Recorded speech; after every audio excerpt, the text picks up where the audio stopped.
The year is 5400 BC. In the scorching heat, where two mighty rivers converge into marshlands that stretch beyond the horizon, a small band of farmers drives wooden stakes deep into the rich black earth. They cannot know they are about to birth humanity's greatest transformation. They only understand that the soil here drinks the annual floods and gives back abundance, that fish swim thick in the reed-choked channels, and that their children might finally escape the endless wandering that has defined mortal existence since the world began. This delta, cradled between the Tigris and Euphrates rivers, will become the stage for civilization's dawn. Here, in what future peoples will call Mesopotamia, the land between rivers, the seeds of urban life take root in mud that seems ordinary, but carries within it the potential to reshape destiny itself. The landscape defies easy description. Neither fully land nor water, it shifts with the seasons like a living thing. Spring floods transform the region into a vast inland sea, depositing layers of fertile silt that glisten black as obsidian under the desert sun. Summer heat bakes the earth into cracked plates, while underground water keeps the roots of date palms alive. Winter brings respite and renewal, preparing the cycle to begin anew. These early settlers understand water as their master and servant both. Too little means death. Too much sweeps away months of labor in a single night. Learning to tame the floods becomes their greatest innovation, one that will echo through millennia of achievement. They dig channels to carry excess water away from their fields, construct earthen barriers to protect their grain stores, and gradually discover that controlling water means controlling life itself. The Ubaid people, as archaeologists will later name them, spread throughout southern Mesopotamia, like drops of water, finding every depression in the landscape. Their villages dot the delta, wherever high ground offers refuge from the annual inundation. Each settlement begins the same way. A cluster of mud brick houses surrounding a modest shrine, the whole community elevated on a platform of packed earth that lifts it above the floodline. But Eridu stands apart from the beginning, founded sometime around 5400 BC on a slight rise overlooking the marshes. This settlement becomes the prototype that truly deserves the name city. What begins as another farming village transforms into something unprecedented as a generation after generation chooses to expand rather than spread out to found new communities elsewhere. The reasons seem practical at the outset. Eridu sits at the perfect intersection of river channels and overland routes, making it a natural gathering place for trade and exchange. Yet commerce alone cannot explain the city's magnetic pull. Its true power lies in the sacred complex at its heart. The initial shrine is modest enough. A simple rectangular building with thick walls and a single doorway facing east toward the rising sun. Inside, the community places offerings to Enki, the god of fresh water who ensures the rivers flow and the springs bubble up from the earth's depths. But this building differs from the household shrines found in other villages. It belongs to the entire community, not to any single family, and its priest serves all the people rather than merely his own kin. Each generation rebuilds the sanctuary larger and more elaborate than before. Where their fathers constructed walls of pressed mud, sons shape standardized bricks and mortar them with bitumen. Where grandfathers offered prayers from ground level, grandsons build platforms that lift their ceremonies closer to heaven. Layer upon layer, century upon century, the sacred structure grows upward like a man-made mountain, reaching toward the realm of the gods.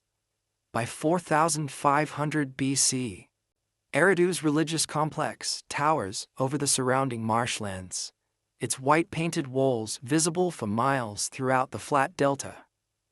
Travelers, approaching from any direction, see it immediately. A beacon of ambition, rising from the primordial mud, proclaiming that here dwells something greater than mere survival. The sanctuary becomes the beating heart of a new kind of society. Every morning before dawn, farmers stream through the city's gates, carrying surplus grain from their fields. Priests weigh each contribution on bronze scales, their precision a marvel that visitors from distant villages struggle to comprehend. Reed styluses scratch records into soft clay tablets, the world's earliest written words, though they contain no poetry or prayers, only the practical business of accounting for barley and livestock, oil and silver. These clay records reveal the economic revolution that transforms Eridu from village to metropolis. The sacred complex serves as granary, treasury, and market, all at once. When the floods come early and ruin the barley crop, families survive on grain stored in the sanctuary's massive chambers. When merchants arrive from the eastern mountains carrying obsidian and lapis lazuli, they trade under the gods' protection, for prices the priests judge fair. When disputes arise over water rights or property boundaries, the religious courts settle them with authority that even the proudest farmer accepts. The city spreads outward from this sacred center, like ripples on still water. The wealthy build their homes on the high ground, closest to the ziggurat, spacious compounds with multiple rooms arranged around central courtyards, their walls decorated with painted murals depicting scenes of abundance and divine favor. These houses contain workshops where artisans craft jewelry and tools for trade, storage rooms filled with goods from throughout the known world, and private shrines where family heads make offerings to household gods. Further from the sanctuary, the neighborhoods grow more crowded and practical. Here live the potters and weavers, the fishermen and metal workers whose skills keep the metropolis functioning. Their houses share walls to conserve precious building materials, their rooms smaller and simpler, their decorations limited to geometric patterns pressed into wet plaster. Yet even these modest dwellings represent wealth beyond the dreams of nomadic ancestors who owned only what they could carry on their backs. The gulf between rich and poor widens with each generation, carved in stone by the size of their homes and the goods they take to their graves. Elite burials contain golden jewelry and carved ivory, bronze weapons, and imported stones that speak of trade networks stretching to the ends of the earth. Common graves hold simple pottery and copper tools, modest markers of lives lived in service to the greater community. Social stratification crystallizes for the earliest time in history, yet it emerges gradually enough that each generation accepts as natural what their grandparents might have found shocking. The priests, claiming divine authority to interpret the gods' will, assume leadership roles that extend far beyond religious ceremony. Successful merchants accumulate wealth that allows them to sponsor public works and ceremonial feasts, earning respect that translates into political influence. Skilled craftsmen form specialized guilds that control access to essential technologies, making their cooperation necessary for the city's prosperity. By 4000 BC, Eridu houses nearly 15,000 souls, a population that would have been unimaginable to their nomadic ancestors. Children born within the city walls have never known the uncertainty of wandering, the constant search for water and shelter that defined mortal existence for countless millennia.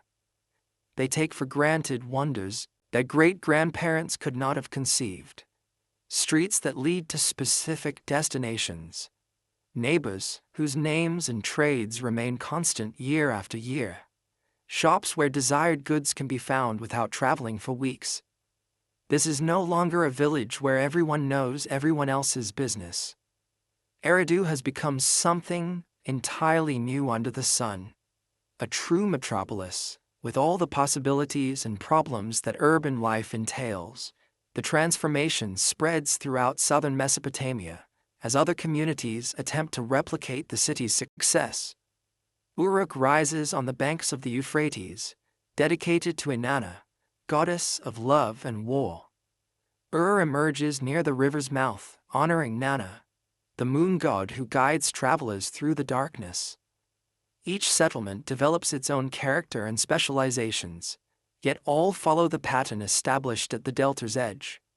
A massive religious complex surrounded by neighborhoods arranged according to wealth and occupation.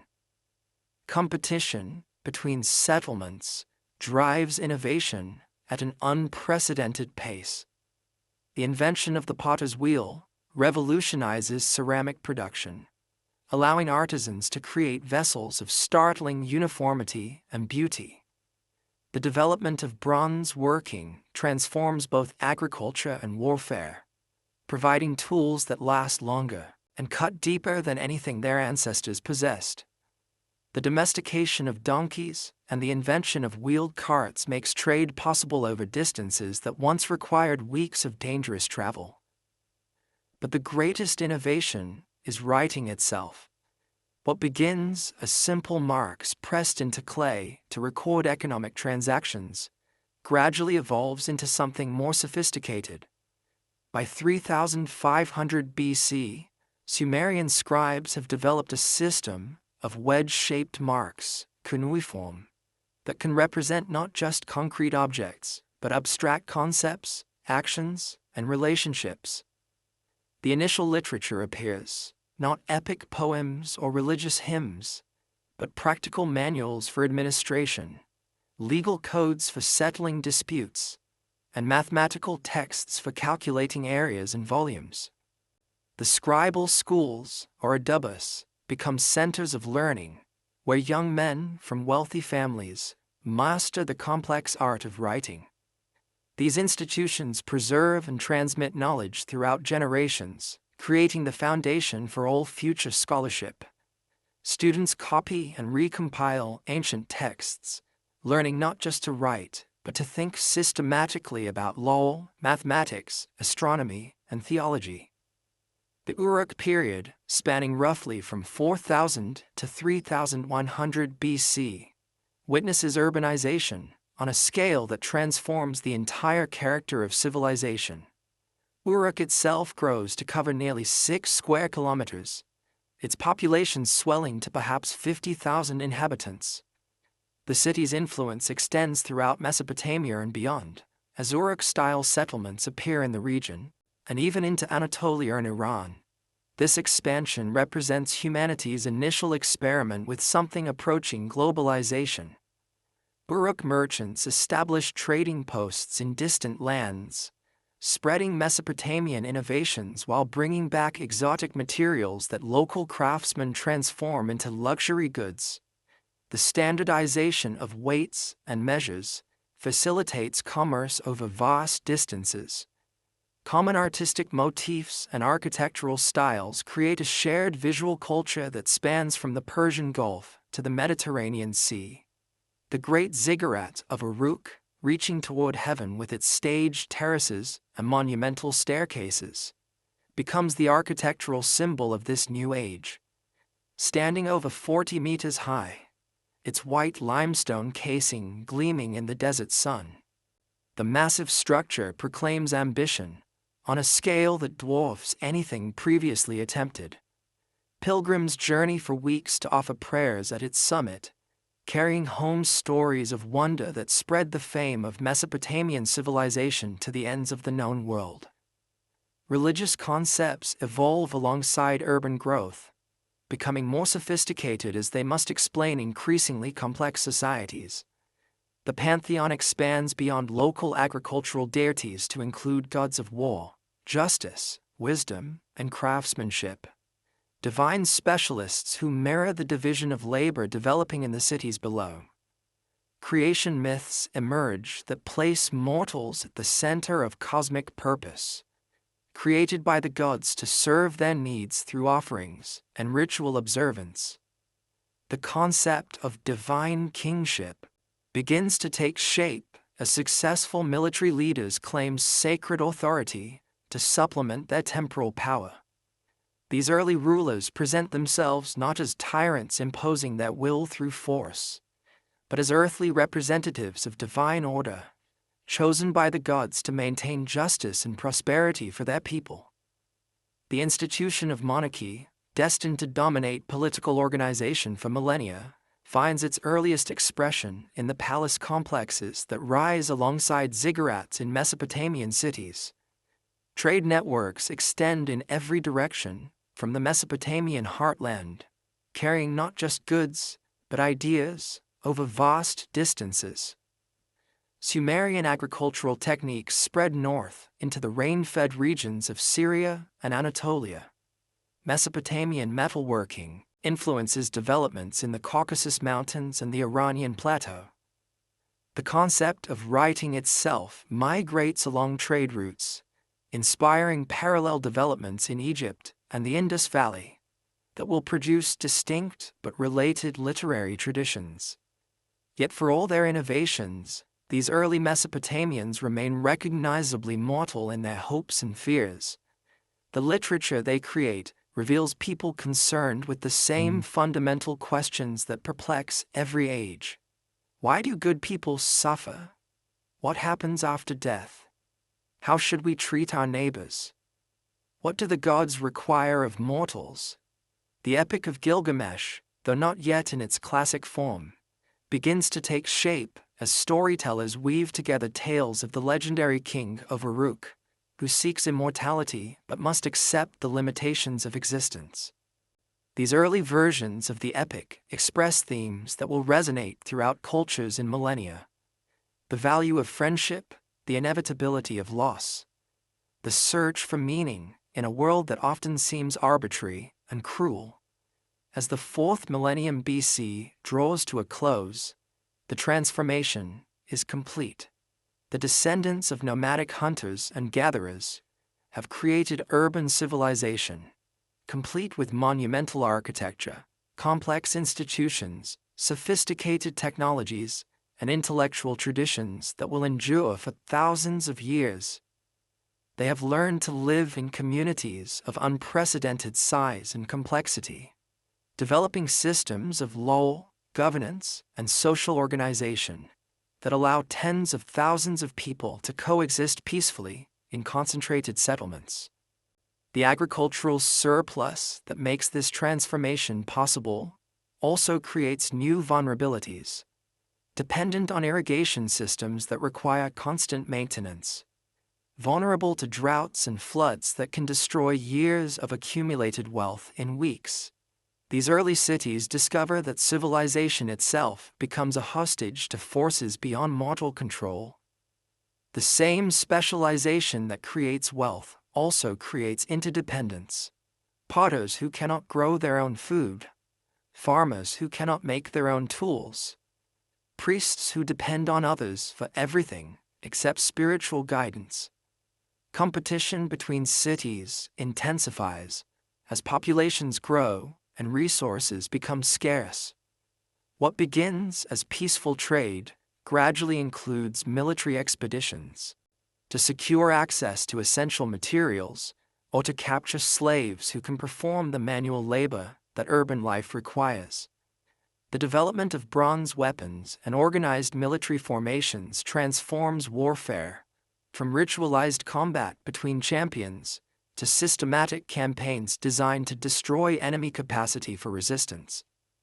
The world that emerges from this crucible bears little resemblance to the scattered farming villages that dotted southern Mesopotamia just 2 millennia earlier. Cities rise like islands of concentrated population above the floodplains, their inhabitants larger than entire regions could once support. Specialized craftsmen create objects of stunning beauty and complexity.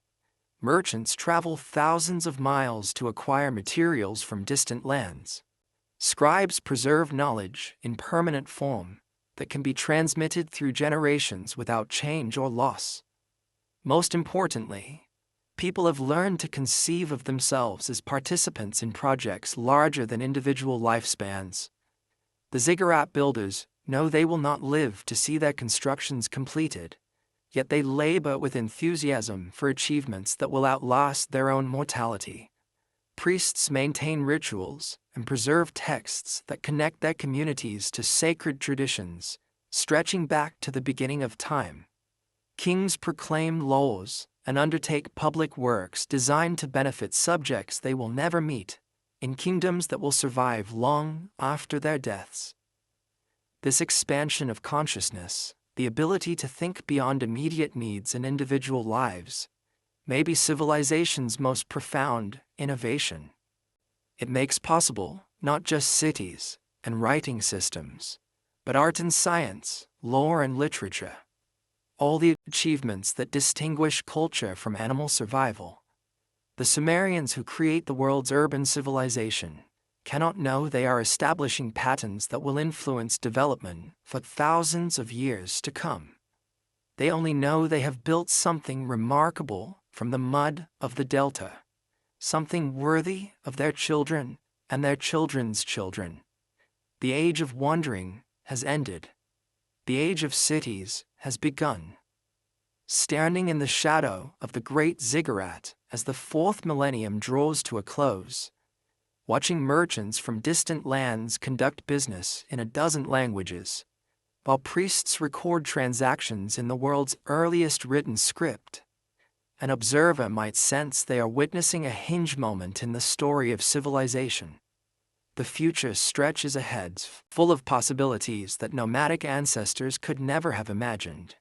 Empires and law codes, epic literature and mathematical theorems, astronomical observations and architectural marvels. But the past already seems impossibly distant. The memory of wandering endlessly in search of game and seasonal plants has faded into myth and legend. These city dwellers, for all their sophistication, can barely comprehend the courage and endurance of ancestors who survived for countless generations, with nothing but stone tools and accumulated wisdom passed down through oral tradition. The transformation is irreversible. Humanity has eaten from the tree of knowledge, learned to reshape the natural world according to purpose and design, discovered that cooperation on a massive scale can create abundance beyond individual capability. There will be setbacks and catastrophes, dark ages when cities crumble and populations scatter. But the fundamental insight remains: people working together can achieve what no individual could accomplish alone. From the mud of Mesopotamia, civilization has emerged like a flower blooming in the desert. Fragile still, dependent on favorable conditions and careful tending, yet destined to spread throughout the earth and transform every aspect of existence. The Sumerians have lit a fire that will never be extinguished, begun a conversation that will continue as long as people inhabit the earth. The cradle has been built. Now comes the greater challenge: learning to live within it, without destroying what makes civilization possible in the beginning. Dawn breaks over the marshlands of Sumer as the Anatom of Lagash leads his bronze-tipped phalanx toward the disputed border. Behind him, march farmers who abandoned their barley fields to settle, once and for all, who controls the life-giving canals that separate his domain from rival Umma. The year is 2450 BC, and combat has become as regular as the flooding of the rivers, a season of violence that returns inevitably as settlement fights settlement for water, land, and the favor of the gods. This is the early dynastic period, when southern Mesopotamia fragments into a patchwork of competing polities, each ruled by monarchs who claim divine mandates while eyeing their neighbors' territories with naked ambition. Gone are the days when a single great center like Uruk could dominate the region through trade and cultural influence alone. Now dozens of settlements dot the landscape, their walls bristling with watchtowers and their armies clashing in battles that will echo through eternity. The king list, compiled centuries later by scribes attempting to impose order on chaos, begins with the declaration that rulership descended from heaven. According to this mythical chronicle, the deities initially granted eternal dominion to Eridu, but after the great flood that nearly destroyed the world, divine authority scattered among multiple centers. Kish received the blessing, then Uruk, then Ua, power flowing like flood water from one metropolis to another as fortunes rose and fell. Yet beneath the mythology lies a harsher truth. Sovereignty belongs to whoever can seize it and hold it against all challenges. The evolution from priest-ruled communities to warrior kingdoms unfolds gradually, but inexorably. In the earliest days, the Dynasty, literally Lord of the Plow, governed through religious authority and community consent. These priest rulers managed irrigation systems, supervised grain distribution, and mediated disputes. But their power remained circumscribed by tradition and the approval of citizen assemblies that could withdraw support from leaders who failed to serve the common good. Combat pressures transform everything. As populations grow and arable land becomes scarce, settlements begin raiding their neighbors' territories for slaves and livestock. Successful war leaders accumulate followers and wealth that translate into political influence. The title, Lugal, big man, emerges for commanders who can protect their communities from external threats while leading profitable expeditions against enemy territories. Initially, the Lugal serves only during emergencies, surrendering authority to the NC once immediate dangers pass. But as conflict becomes constant rather than occasional, temporary leadership hardens into permanent autocracy. The Lugal builds his own palace complex to rival the traditional religious center, surrounds himself with professional warriors loyal to his person rather than the community, and begins claiming divine sanction for decisions that once required popular approval. Ur-Nanshe of Lagash exemplifies this transformation. Rising to power around 2550 BC, he presents himself as both successful general and pious servant of the deities, commissioning stone reliefs that show him carrying baskets of earth for construction projects, while also depicting his victories over neighboring settlements. His inscriptions, among the earliest historical documents in the world, proclaim achievements in combat and peace with equal pride. Ur-Nanshe, ruler of Lagash, son of Gursah, built the wall of Girsu, built the wall of Nina, dug the Pasala Canal, made the Girsu sanctuary for Ningirsu. But Ur-Nanshe's greatest legacy lies in establishing the dynasty that will produce Anatum, whose campaigns expand Lagash's territory throughout southern Mesopotamia. The famous stele of the vultures, carved to commemorate Anatum's victory over Umma, reveals both the brutal reality of ancient combat and the religious ideology that justifies it. On one side, ranks of soldiers march in perfect formation behind their shields, trampling the corpses of their enemies, while vultures tear at the flesh of the fallen.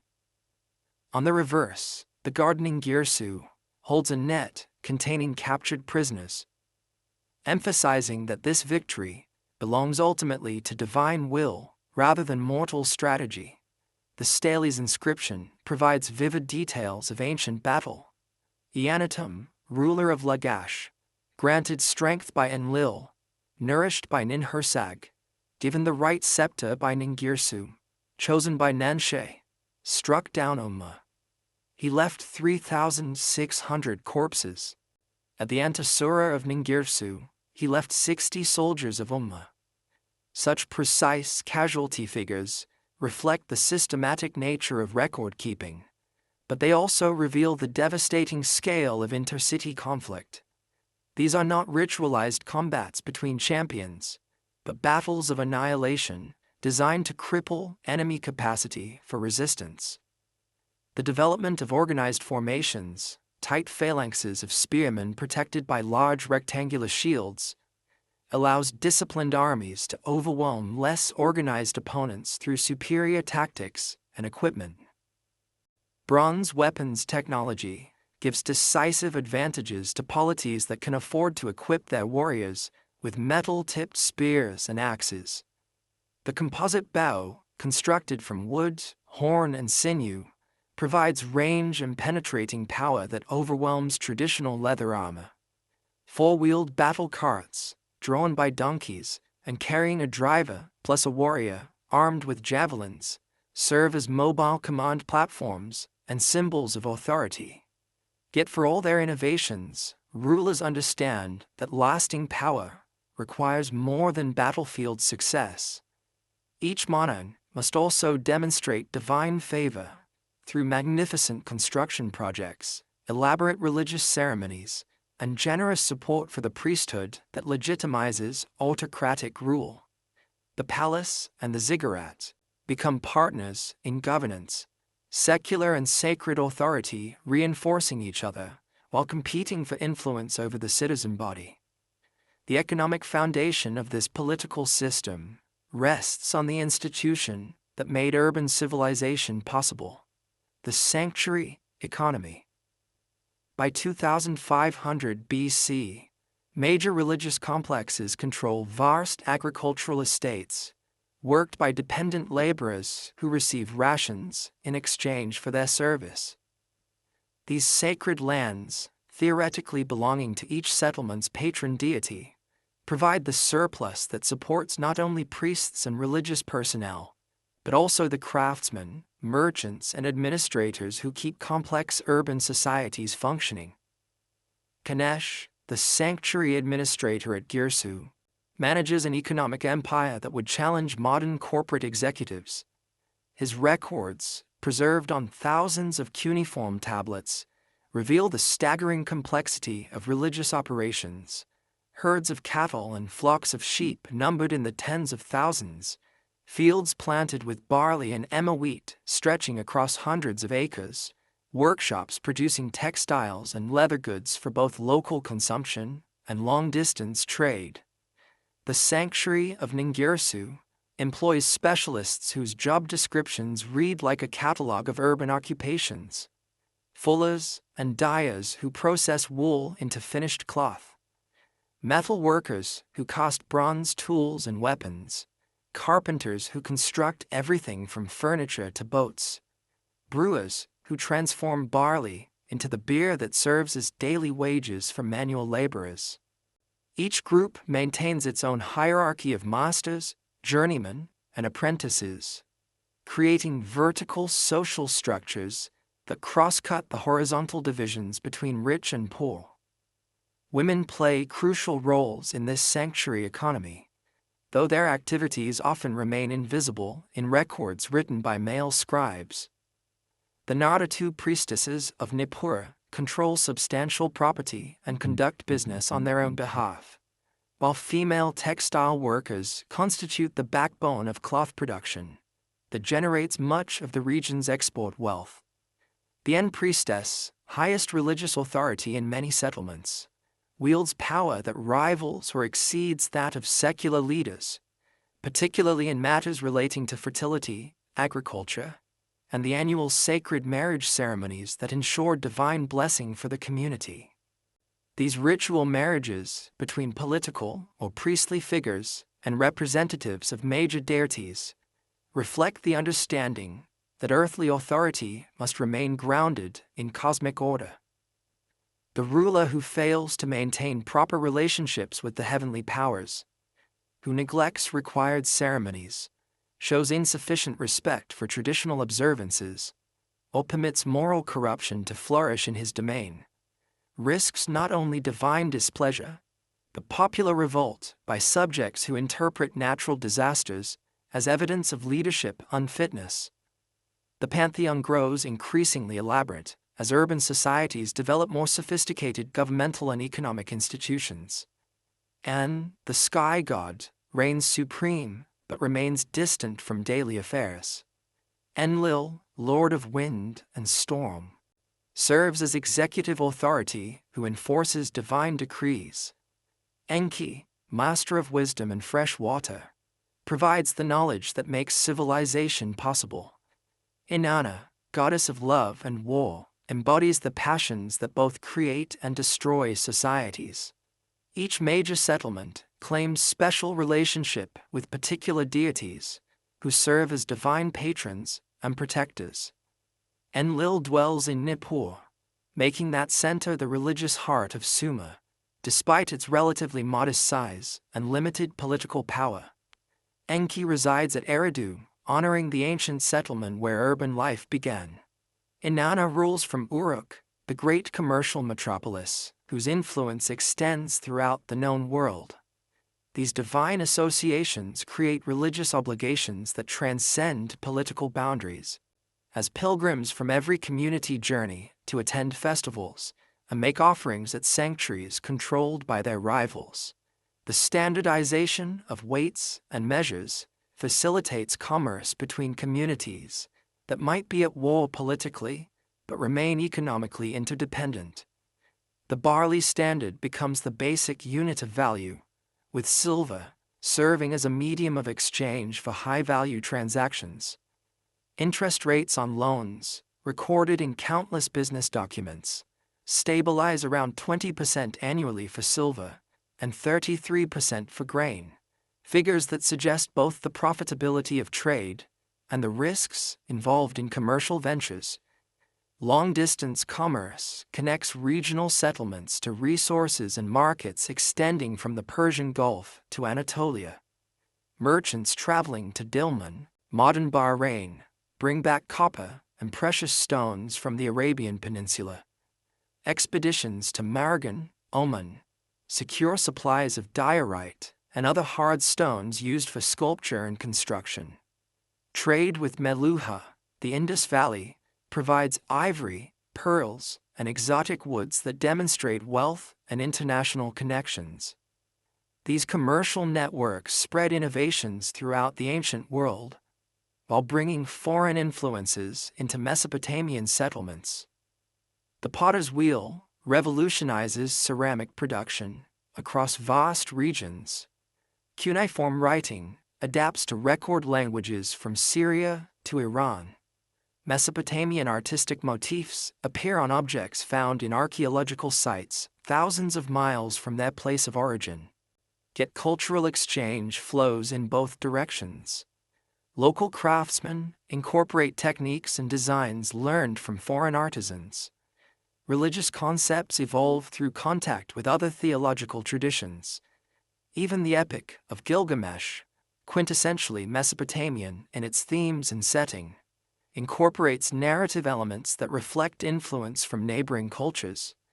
The invention of the lunar calendar brings mathematical precision to agricultural and religious observance. Astronomers divide the year into 12 months, based on lunar cycles, then add intercalary months to maintain alignment with solar seasons crucial for farming.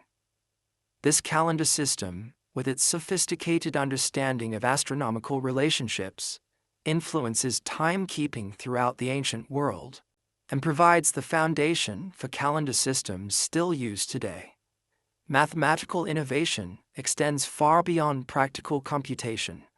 Scribes develop the sexagesimal system, base 60, that survives in modern measurements of time and angles. They create multiplication tables, solve quadratic equations, and calculate areas and volumes using geometric principles that anticipate later Greek mathematics. The educational system that produces these mathematical achievements, centered in the Aduba scribal schools, represents humanity's earliest systematic approach to formal education. Students in these schools master not only technical skills, but also the literary and religious traditions that define cultural identity. They copy and memorize epic poems, hymns, and wisdom literature that preserve the community's understanding of proper behavior and cosmic order. The curriculum includes practical subjects like accounting and law, alongside more theoretical studies in theology and natural philosophy.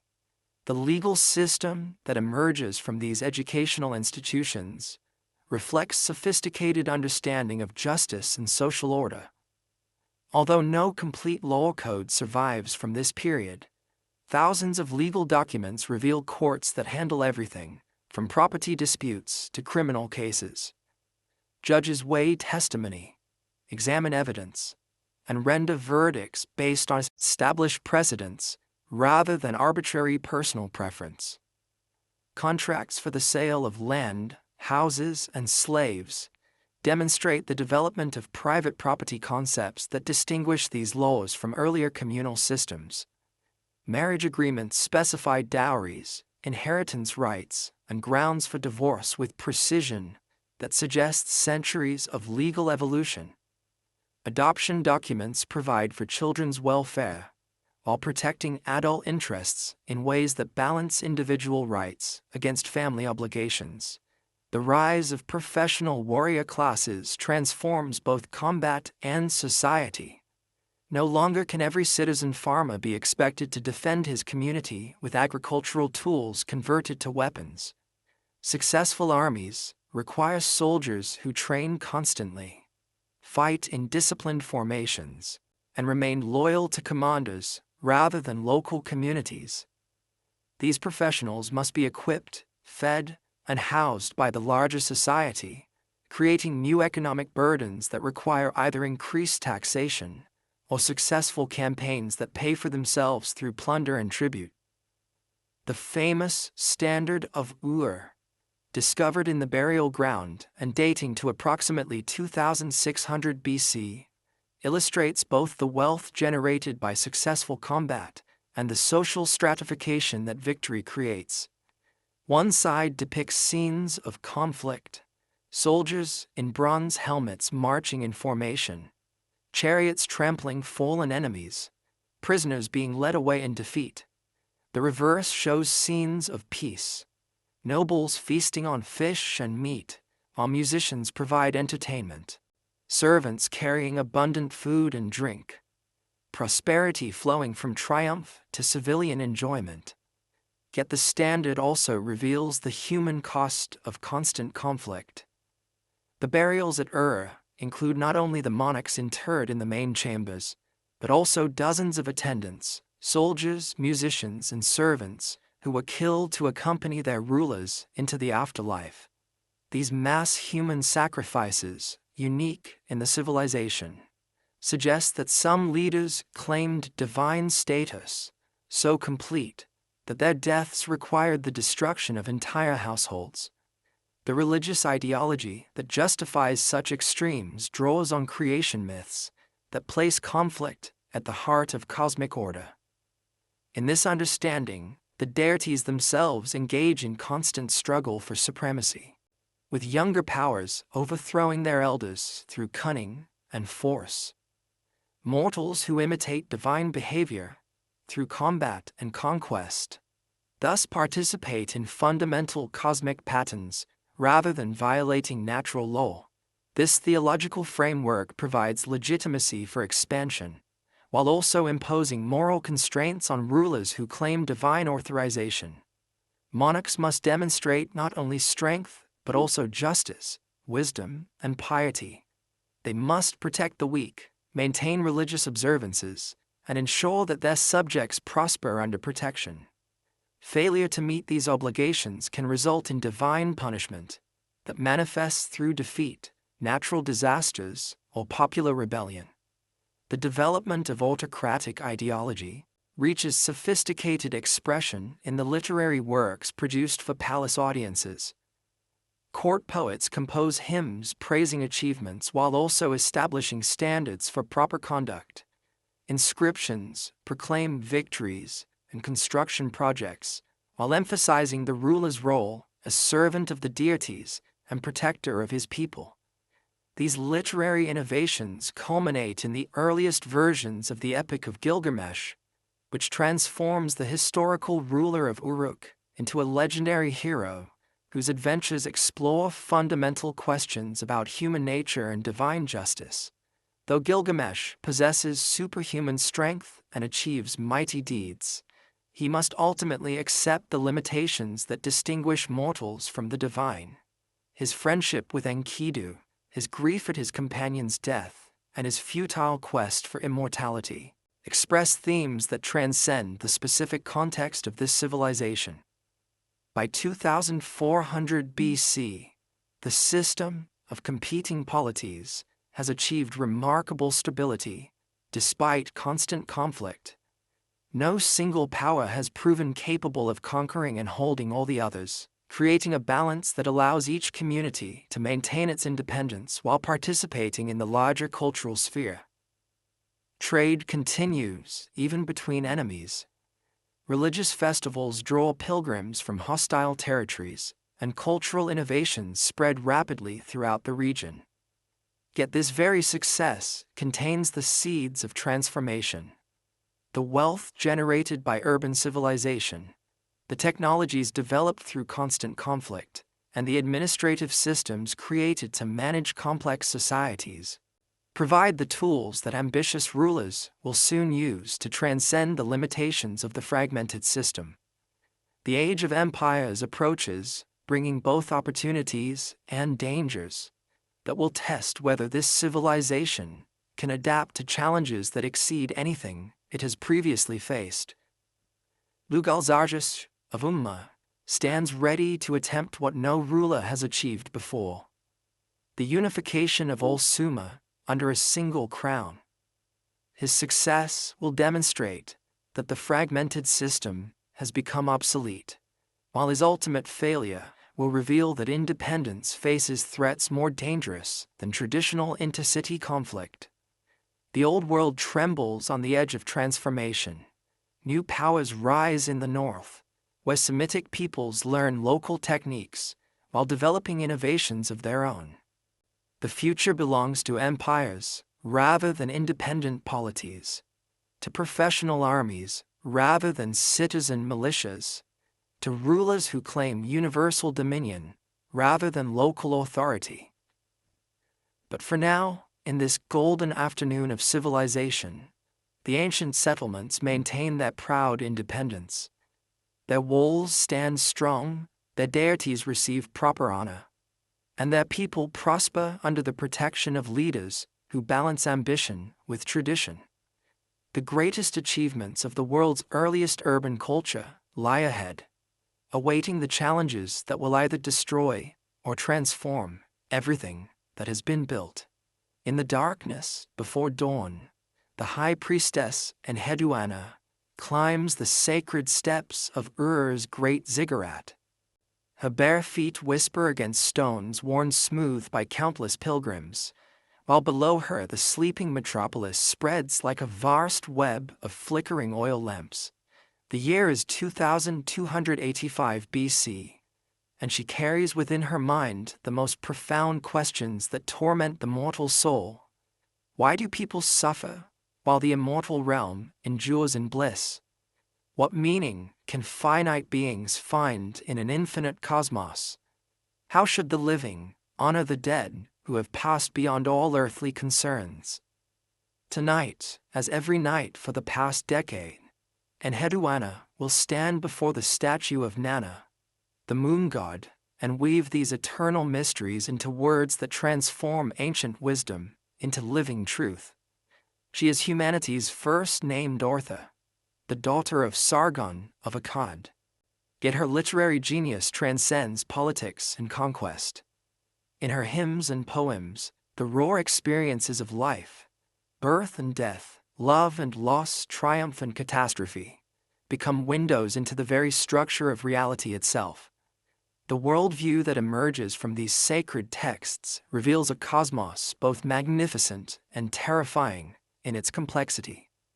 Unlike later mythologies that will imagine comfortable heavens or peaceful afterlives, This universe operates according to principles that offer little consolation to those seeking simple answers.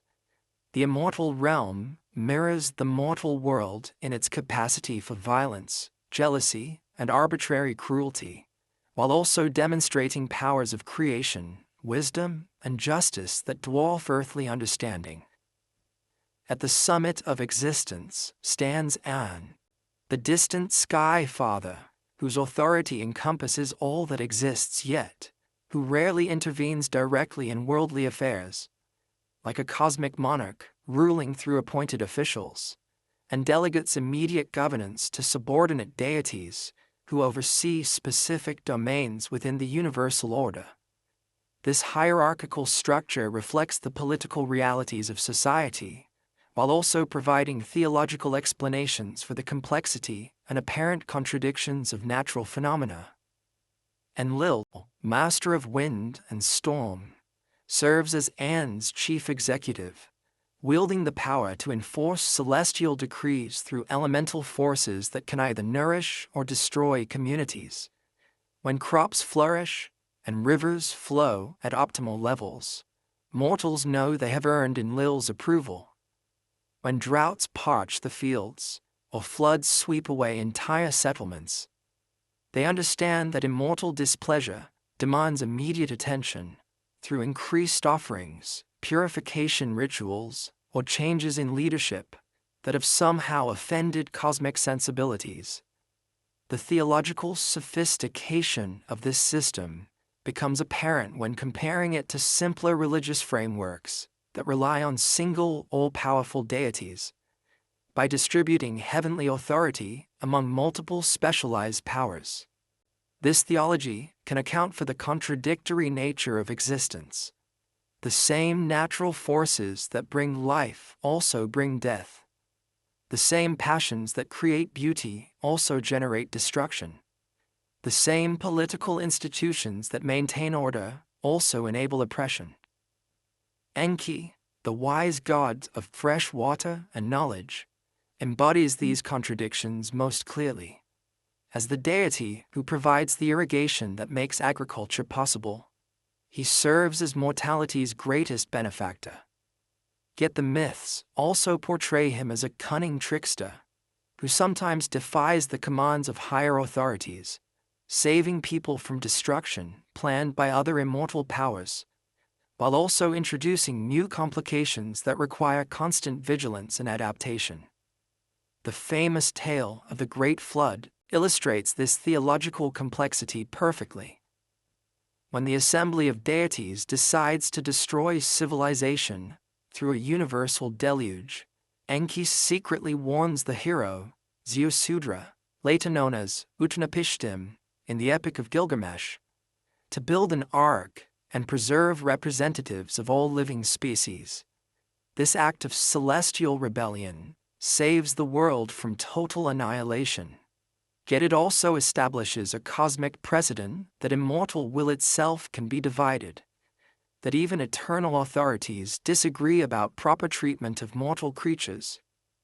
The flood narrative, which will later influence Hebrew, Greek, and other mythological traditions, reveals distinctly regional concerns about the relationship between civilization and natural disaster. Unlike later versions that emphasize moral judgment or sacred testing, the original focuses on the practical problems of survival in an environment where catastrophic flooding represents a constant threat.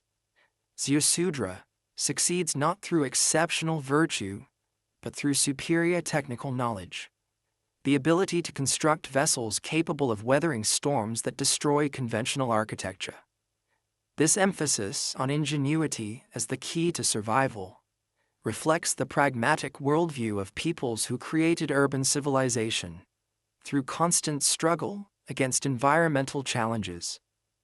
The myths celebrate not passive faith or mystical transcendence, but active problem-solving, technological innovation, and social cooperation as the qualities that enable mortals to thrive, despite cosmic indifference to their welfare. Inanna, the goddess of love and conflict, represents perhaps the most psychologically complex figure in the entire pantheon. Neither purely benevolent nor entirely destructive, she embodies the contradictory impulses that drive both individual behavior and historical change. Her domains include sexual passion and armed combat, fertility and political power, artistic inspiration and ruthless ambition, all the forces that make existence simultaneously wonderful and terrible. The Descent of Inanna, one of the world's earliest known literary masterpieces, explores themes that will resonate through every subsequent culture's attempts to understand mortality and meaning. When Inanna travels to the underworld to confront her sister, Ereshkigal, Queen of the Dead, she must surrender all her immortal regalia and submit to the same fate that awaits every mortal creature. Her death plunges the upper world into barrenness and sterility, demonstrating that life and death exist in dynamic tension rather than simple opposition. Only through the intervention of loyal servants and the wisdom of Enki does Inanna return to life, but her resurrection comes at a price. She must provide a substitute to take her place in the realm of the dead, eventually choosing her lover, Dumuzi, whose postural contentment has failed to acknowledge the magnitude of her suffering. This cruel, yet somehow just decision establishes the theological foundation for seasonal change. Dumuzi's annual death and rebirth, explaining why vegetation dies in summer heat and returns with winter rains. The myth's exploration of love, betrayal, and sacrifice speaks to universal experiences, while also providing practical explanations for agricultural cycles that determine survival in society. Yet its deeper significance lies in the unflinching examination of mortality's meaning. Unlike religious systems that promise eternal reward for earthly virtue, this theology acknowledges that death comes to all creatures, regardless of their moral standing, that suffering often strikes the innocent while the guilty prosper. That meaning must be created through action, rather than discovered through celestial revelation. The sacred marriage ceremonies that reenact Inanna's relationship with Dumuzi represent civilization's most sophisticated attempt to harmonize individual desire with cosmic necessity. Each year, the ruler, or his representative, ritually couples with a priestess embodying the goddess, symbolically ensuring that immortal fertility will continue blessing the community's crops and livestock. These elaborate rituals, involving days of preparation, public processions, and ceremonial feasting, demonstrate the central role that sexuality plays in understanding sacred power. Yet the ceremonies also reveal anxieties about the relationship between earthly authority and celestial approval. The ruler who participates in sacred marriage claims intimate connection with eternal powers, but he also accepts responsibility for outcomes beyond mortal control. If the rains fail or the harvest disappoints, religious logic suggests that somehow the sacred union has been improperly performed, that moral or ritual failures have disrupted the cosmic harmony essential for prosperity. This theological framework creates enormous psychological pressure on political leaders, while also providing mechanisms for social change when existing authorities prove inadequate. Popular uprisings against unpopular rulers often invoke religious justifications, claiming that immortal displeasure with corrupt or incompetent leadership requires new representation in the sacred marriage ceremonies that ensure community survival. The Epic of Gilgamesh, emerging gradually from oral traditions during this period, addresses these concerns through the story of a ruler whose extraordinary strength and achievements cannot save him from the universal fate that awaits all mortals. The historical Gilgamesh, who probably ruled Uruk around 2700 BC, becomes in mythological transformation a figure who embodies both the possibilities and limitations of ambition. The epic's opening presents Gilgamesh as a tyrant whose abuse of power alienates his subjects and offends the immortal order. In response to popular complaints, the deities create Enkidu, a wild man who initially lives among animals, but gradually learns civilized behavior through encounters with society.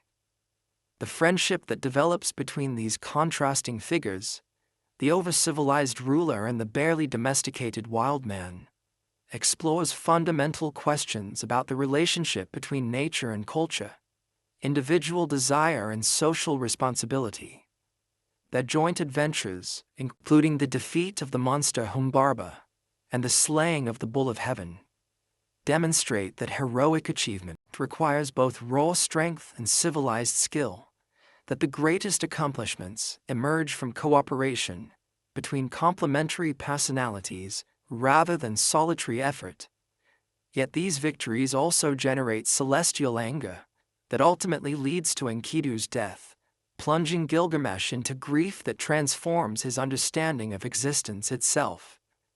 The epic's final episodes, recounting Gilgamesh's futile quest for immortality, confront directly the questions that torment every consciousness. What happens after death? Can exceptional individuals transcend the limitations that define mortal existence? Is there any ultimate meaning to achievements that time will inevitably erase? The answers the epic provides offer no false comfort, but rather a mature acceptance of finitude, combined with affirmation of the values that make limited existence worthwhile. When Gilgamesh finally encounters Utnapishtim, the flood survivor who has achieved immortality, he learns that this celestial gift came through unique historical circumstances that cannot be repeated.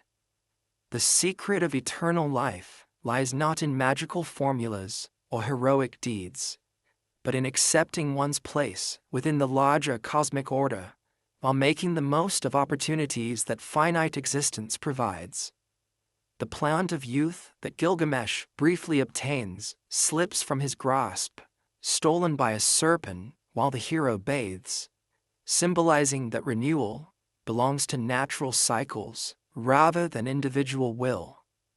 The epic concludes not with triumph or tragedy, but with a kind of philosophical resignation that affirms dignity while acknowledging limits. Gilgamesh returns to Uruk, understanding that his legacy lies in the monuments he has built, the people he has served, and the wisdom he has gained through suffering. The physical structures of civilization, walls, temples, palaces, will eventually crumble, but the knowledge and values embodied in these achievements continue through cultural transmission that transcends individual mortality. This theological and philosophical framework shapes every aspect of society, from daily religious observances to major political decisions.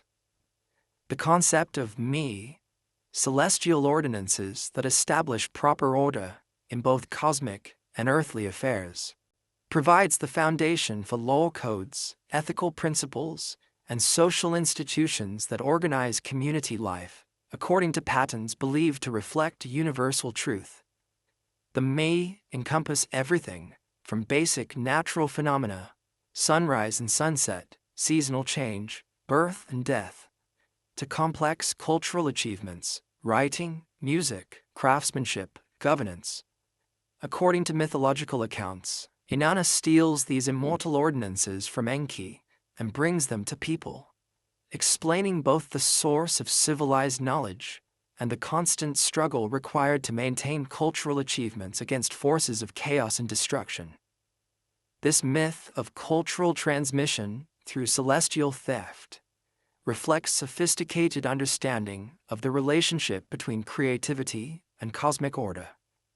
Unlike religious systems that attribute all knowledge to direct revelation, this theology recognizes that cultural progress requires active effort, often involving rebellion against conservative authorities who prefer traditional arrangements to innovative solutions. The educational system that preserves and transmits these theological insights operates through the Aduba schools attached to major temples. Here, young scribes learn not only technical skills, but also the literary and religious traditions that define cultural identity. The curriculum includes copying and memorizing ancient myths, hymns, and wisdom literature, alongside practical subjects like mathematics, accounting, and correspondence.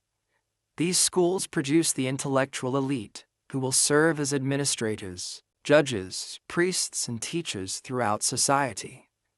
Their common educational background creates shared cultural references and values that facilitate communication across political boundaries, while also ensuring that local traditions remain connected to broader regional developments. The literature produced in these educational contexts reveals remarkable psychological sophistication in its exploration of motivation and celestial justice. Texts like the Poem of the Righteous Sufferer, sometimes called the Job of Babylon, examine the problem of undeserved suffering with intellectual honesty that refuses easy theological solutions. The protagonist's anguish at experiencing misfortune despite his careful observance of religious duties reflects genuine spiritual crisis rather than conventional piety.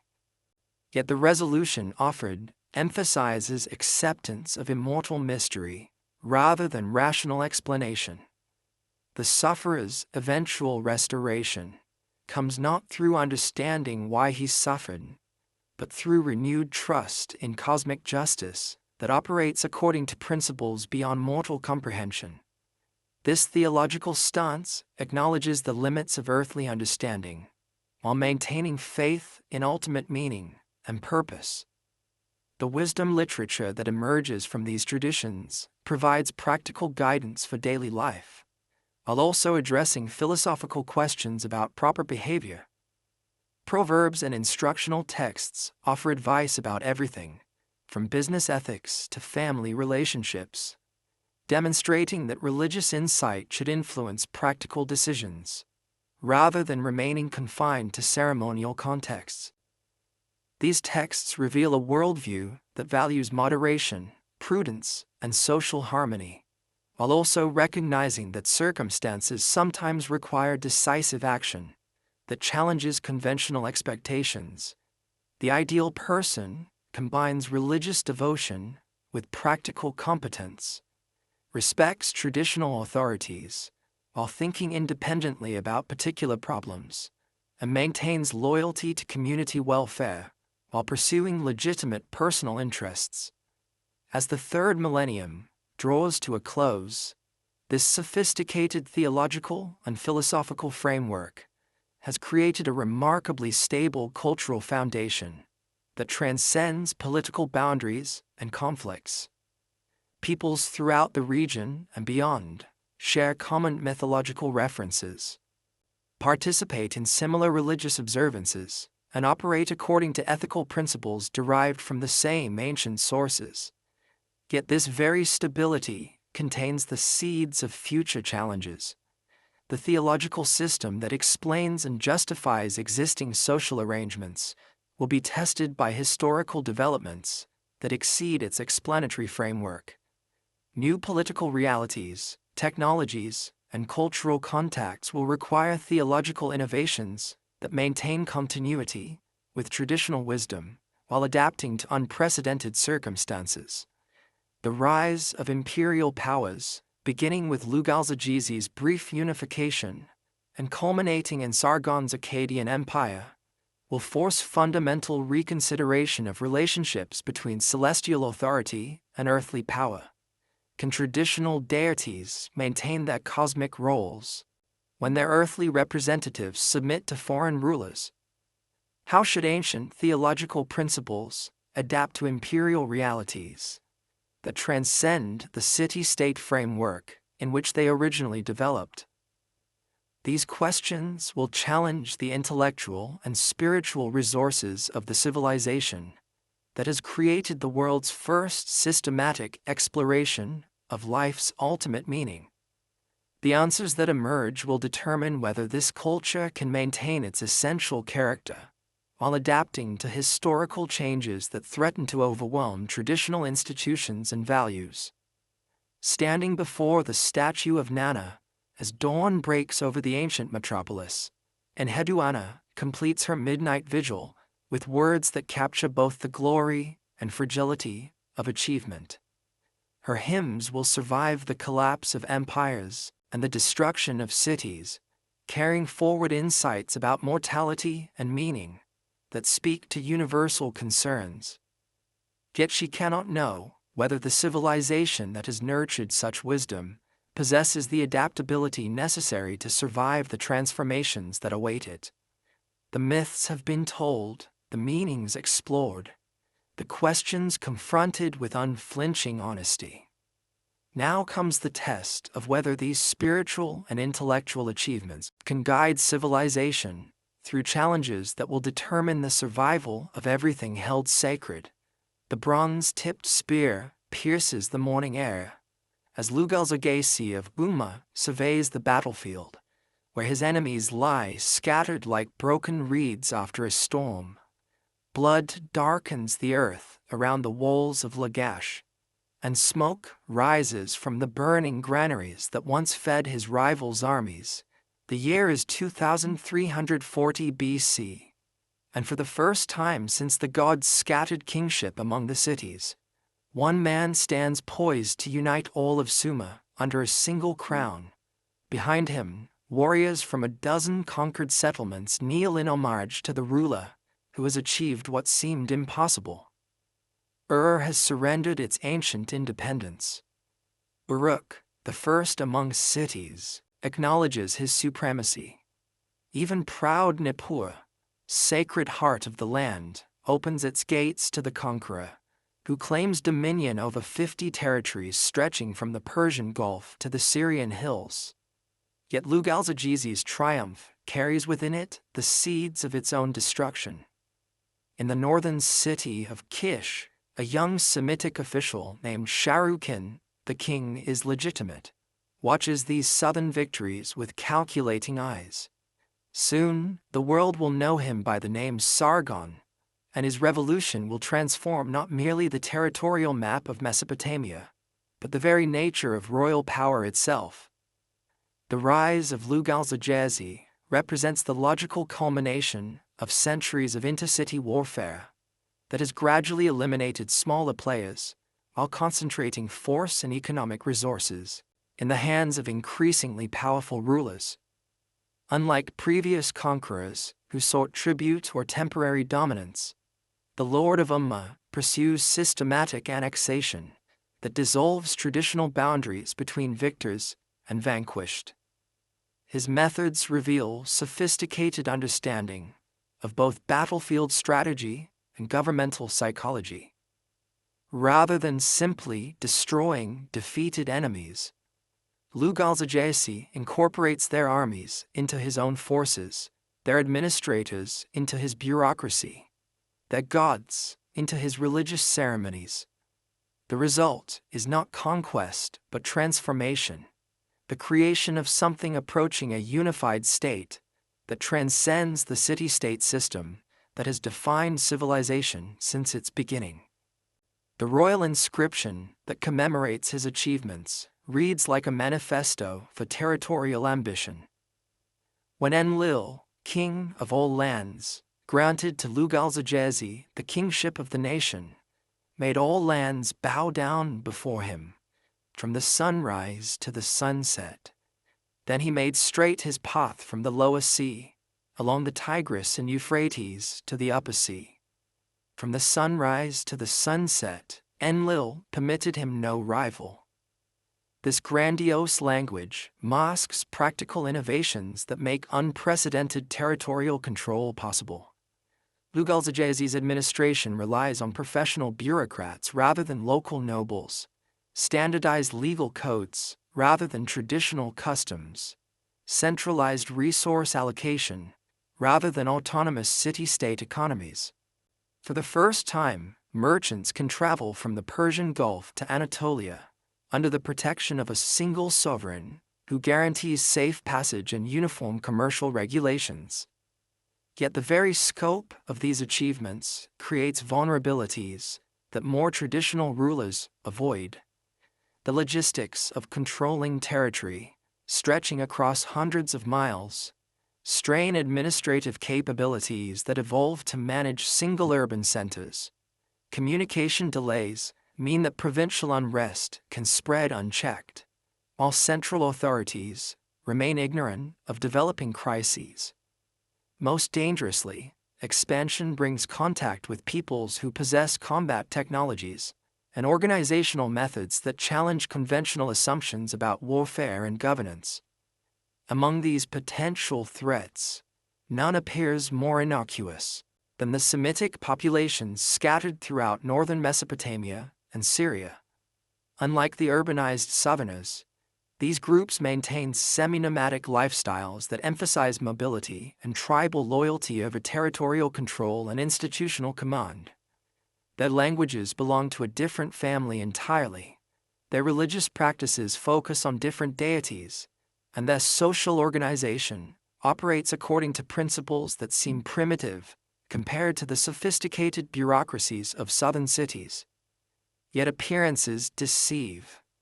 These northern peoples have spent centuries observing innovations while adapting them to their own cultural contexts.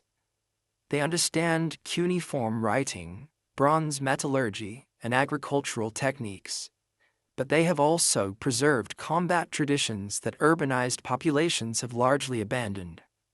Their armies combine the discipline and equipment of civilized warfare with the mobility and tactical flexibility that only pastoral societies can maintain. Sargon embodies this cultural synthesis perfectly. Born to Semitic parents in a region where northern dialects predominate, he nevertheless receives a thoroughly Mesopotamian education that includes literacy in the southern script, familiarity with urban administration, and training in the religious and legal traditions that legitimize royal command throughout the region. His name suggests adoption into established society, possibly as a foundling rescued from the river, in circumstances that later legends will elaborate into mythological narratives of divine protection and destined greatness. The historical figure emerges into recorded history as an official in the court of Ur-Zababa, king of Kish, where his responsibilities include oversight of trade networks that connect northern and southern Mesopotamia. This position provides intimate knowledge of both southern wealth and southern vulnerabilities, the economic systems that generate urban prosperity, the formations that protect it, and the divisions that prevent effective coordination among potential defenders. When Lugalzagesi's expansion threatens Kish's independence, Sargon recognizes an opportunity that his more conventional superiors cannot imagine. Rather than accepting subordination to southern leadership or attempting futile resistance with inadequate resources, he proposes a radical alternative: the creation of a new kind of empire that harnesses the combat potential of northern peoples while incorporating the administrative sophistication of established civilization. The coup that brings the young commander to power in Kish unfolds with lightning speed that suggests months of careful preparation. Ur-Zababa disappears from historical records, presumably eliminated by conspirators who understand that half measures invite retaliation. Within weeks, northern forces are marching south under banners that proclaim not merely territorial conquest, but civilizational transformation. The armies that this new leader commands differ fundamentally from anything Lugalzagesi has previously encountered. Instead of citizen militias called up for seasonal campaigns, these are professional soldiers who campaign year-round and maintain loyalty to commanders rather than home cities. Instead of traditional phalanx formations that rely on coordinated movement by heavily armored spearmen, northern tactics emphasize flexibility and rapid maneuver by lighter troops capable of adapting to unexpected circumstances. Most importantly, These forces include substantial numbers of archers equipped with the composite bow, a technological innovation that provides range and penetrating power far superior to simple wooden bows used by most southern armies.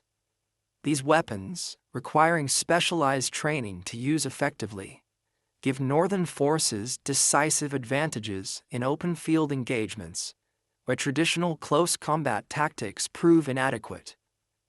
The confrontation between these contrasting systems occurs somewhere in central Mesopotamia, probably near the ancient boundary between southern and northern cultural spheres. Details of the battle itself vanish into historical obscurity, but the outcome transforms the territorial map of the entire region. Lugalzagesi's empire, constructed through decades of careful conquest, disintegrates in a single afternoon, as news of his defeat spreads faster than his fleeing armies.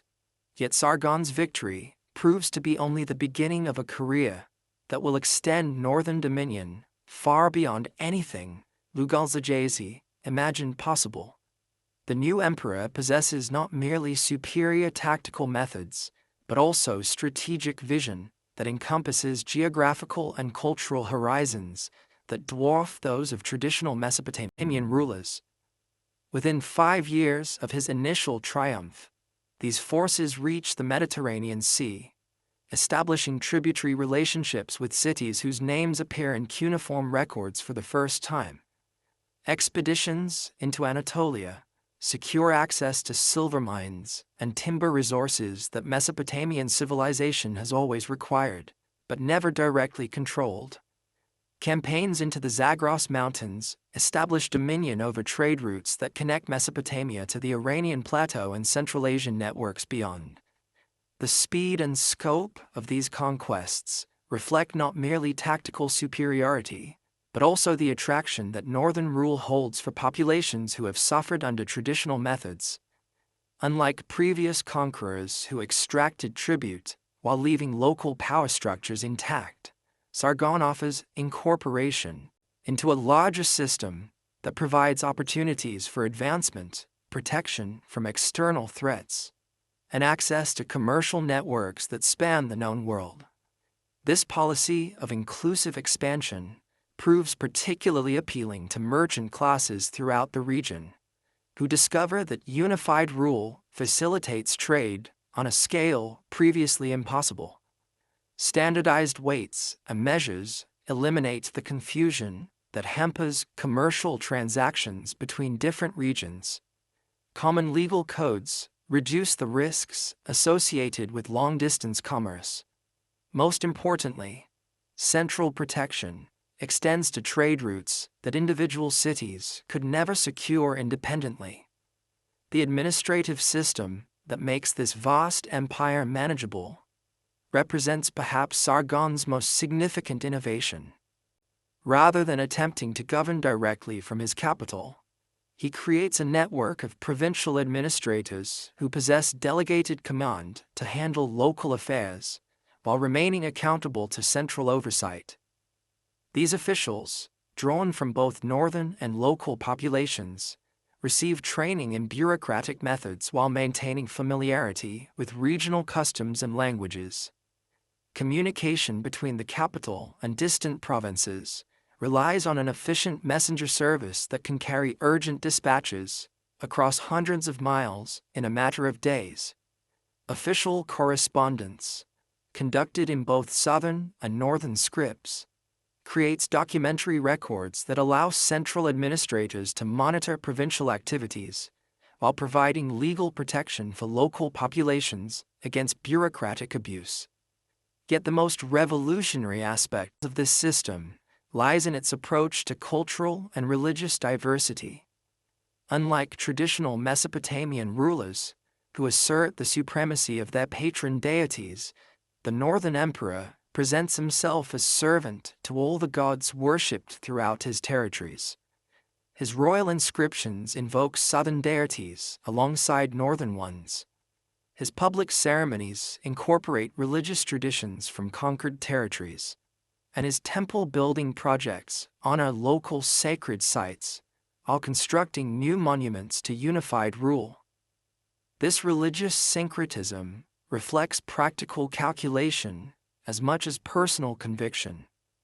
By respecting local religious traditions, Sargon eliminates one of the primary sources of resistance that destroyed previous attempts at unification. Priests and temple administrators, who might otherwise organize opposition, instead become stakeholders in success, as northern patronage provides resources for religious activities on a scale that local rulers could never support. The cultural consequences of this policy prove even more significant than the immediate benefits. For the first time, the diverse populations of the Near East begin to participate in a common culture that transcends traditional ethnic and linguistic boundaries. Northern dialects become the language of international diplomacy and commercial correspondence, while Southern script retains its role as the sacred language of religious and scholarly literature. This bilingual literary culture produces innovations that neither tradition could achieve independently. Northern poets adapt Southern mythological themes to express their own cultural values, while traditional scribes incorporate Northern vocabulary and grammatical structures that expand the expressive possibilities of their ancient language. The result is a literary renaissance that produces some of the finest works in both traditions. The successes that make this cultural flowering possible continue throughout Sargon's long reign. Egyptian records mention northern expeditions that reach the eastern Mediterranean, while archaeological evidence suggests trade relationships that extend into the Indus Valley and possibly beyond. The empire that emerges from these conquests encompasses territory larger than any previous state and establishes precedents that will influence organization for millennia. Yet even as achievements reach their zenith, structural problems emerge that will ultimately prove fatal to northern dominance. The very scope of territorial control creates administrative burdens that strain the capabilities of ancient governmental systems. Provincial rebellions become increasingly frequent as local populations discover that benefits cannot compensate for the loss of traditional autonomy. Most ominously, the tactical advantages that originally enabled conquest gradually diffuse to potential enemies who adapt innovations while retaining their own traditions. The reign of Sargon's grandson, Naram-Sin, illustrates both the possibilities and dangers inherent in power, carried to its logical extreme. Unlike his predecessors, who maintained the fiction of ruling through divine appointment, Naram-Sin declares himself an actual god, demanding worship alongside traditional deities and constructing temples dedicated to his own cult. This deification represents the culmination of ideology that gradually transforms successful rulers into divine beings whose command transcends traditional limitations.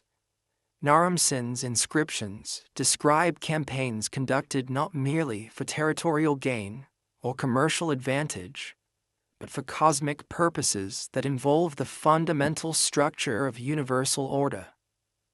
Yet these grandiose claims prove impossible to sustain when faced with defeats that reveal the mortal limitations of supposedly divine rulers. The invasion of the Gutians, mountain peoples from the Zagros, whose methods prove superior to established forces, destroys the illusion of invincibility, while demonstrating that even gods can die when pierced by enemy spears. The collapse unfolds with the same dramatic speed that characterized its creation. Within a generation of Naram-Sin's death, central command disintegrates as provincial governors declare independence. Tributary relationships dissolve, and trade networks fragment into competing spheres of influence. The Gutians established dominance over much of Mesopotamia, though their rule proves even more unstable than the system they destroyed. Yet the destruction of northern power does not eliminate the cultural and technological innovations that expansion has spread throughout the Near East. Cuneiform writing continues to serve as the medium for international correspondence, long after the scribes who developed its diplomatic applications have vanished into historical obscurity. Artistic motifs and architectural techniques pioneered during this period influence construction projects in regions that never directly experienced northern rule. Most significantly, the concept of universal empire survives the collapse of its first successful embodiment, inspiring future rulers who dream of recreating these achievements while avoiding the mistakes that led to destruction. The memory of unified rule becomes an ideal that will motivate conquerors throughout subsequent history.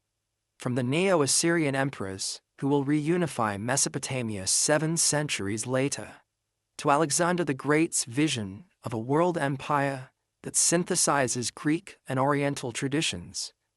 For the Southerners themselves, this period represents both catastrophe and opportunity. The destruction of their independence eliminates the city-state system that has defined their civilization since its origins. Yet northern patronage also supports cultural achievements that surpass anything accomplished during the period of fragmentation. The synthesis of southern learning with northern innovation produces intellectual and artistic works that represent the highest expression of Mesopotamian civilization. As the third millennium draws to a close amid the chaos of collapse and barbarian invasion, the future of ancient culture hangs in the balance. Can a people who have lost their independence maintain their cultural identity? Will the institutions and traditions that created the world's first civilization survive the challenges of foreign rule and social upheaval? The answers to these questions await the emergence of new leaders who must balance innovation with tradition, territorial ambition with local loyalty, cultural continuity with historical adaptation. The age of city-states has ended forever, destroyed by forces that its own innovations made possible. The age of empires has begun, bringing possibilities and dangers that will test the resilience of every achievement that Mesopotamian civilization has accomplished. In this transformed world, survival requires not merely strength or economic prosperity, but the ability to adapt ancient wisdom to unprecedented circumstances, while preserving the essential values that make civilization worth defending. The revolution is complete. Now comes the far more difficult task of learning to live with its consequences. In the shadow of Ur's ancient ziggurat, Onama kneels before the moon, god Nana, as dawn breaks over a world transformed by chaos. The year is 2112 BC, and the proud descendant of fishermen and date farmers prepares to accept a crown that will restore glory to a civilization that seemed destined for extinction. Around him, the remnants of Sumer's greatest cities lie scarred by decades of barbarian occupation. Their temples desecrated, their libraries scattered, their people reduced to servitude under foreign masters who speak harsh mountain dialects and worship alien gods. Yet today marks the beginning of resurrection.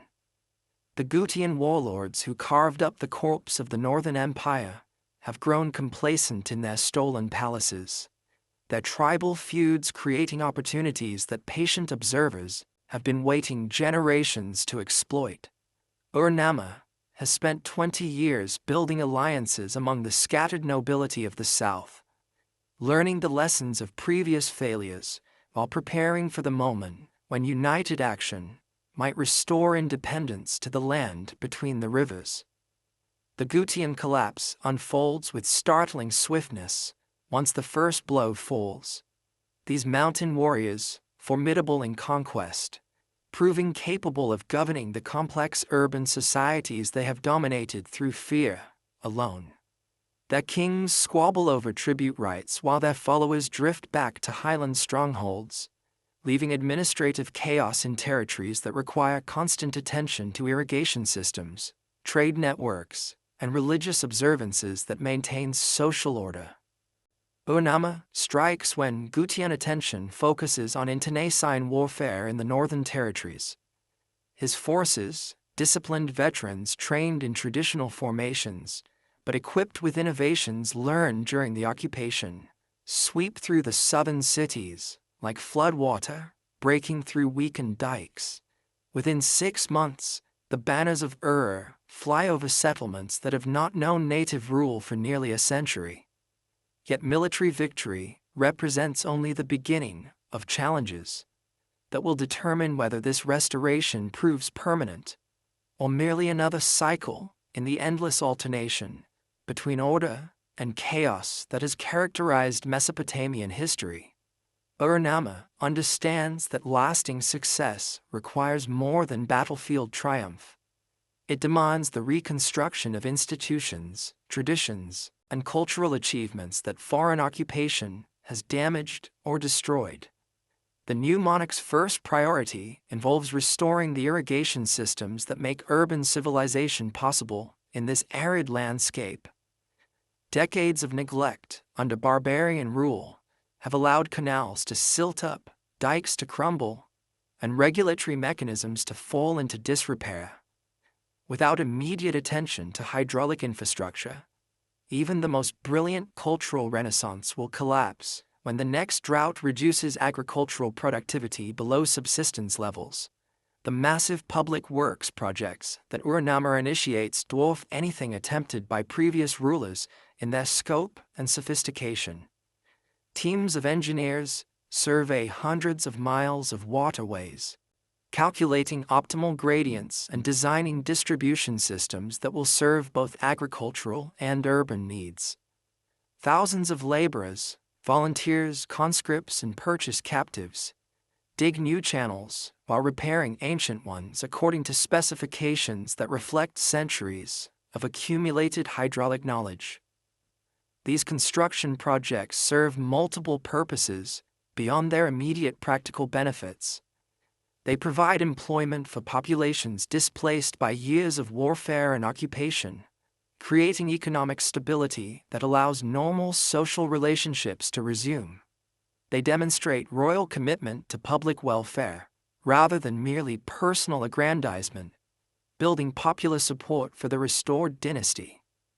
Most importantly, they establish visible symbols of renewed prosperity that attract merchants, craftsmen, and scholars from throughout the region. The legal reforms that accompany physical reconstruction prove even more significant for long-term stability. Ur-Nama's law code, carved in stone and displayed in public spaces throughout his kingdom, represents humanity's earliest systematic attempt to establish justice through written statutes rather than arbitrary royal decree. Unlike the crude vengeance systems practiced by barbarian occupiers, these laws distinguish between different categories of offenses, while prescribing punishments that reflect both the severity of crimes and the social status of those involved.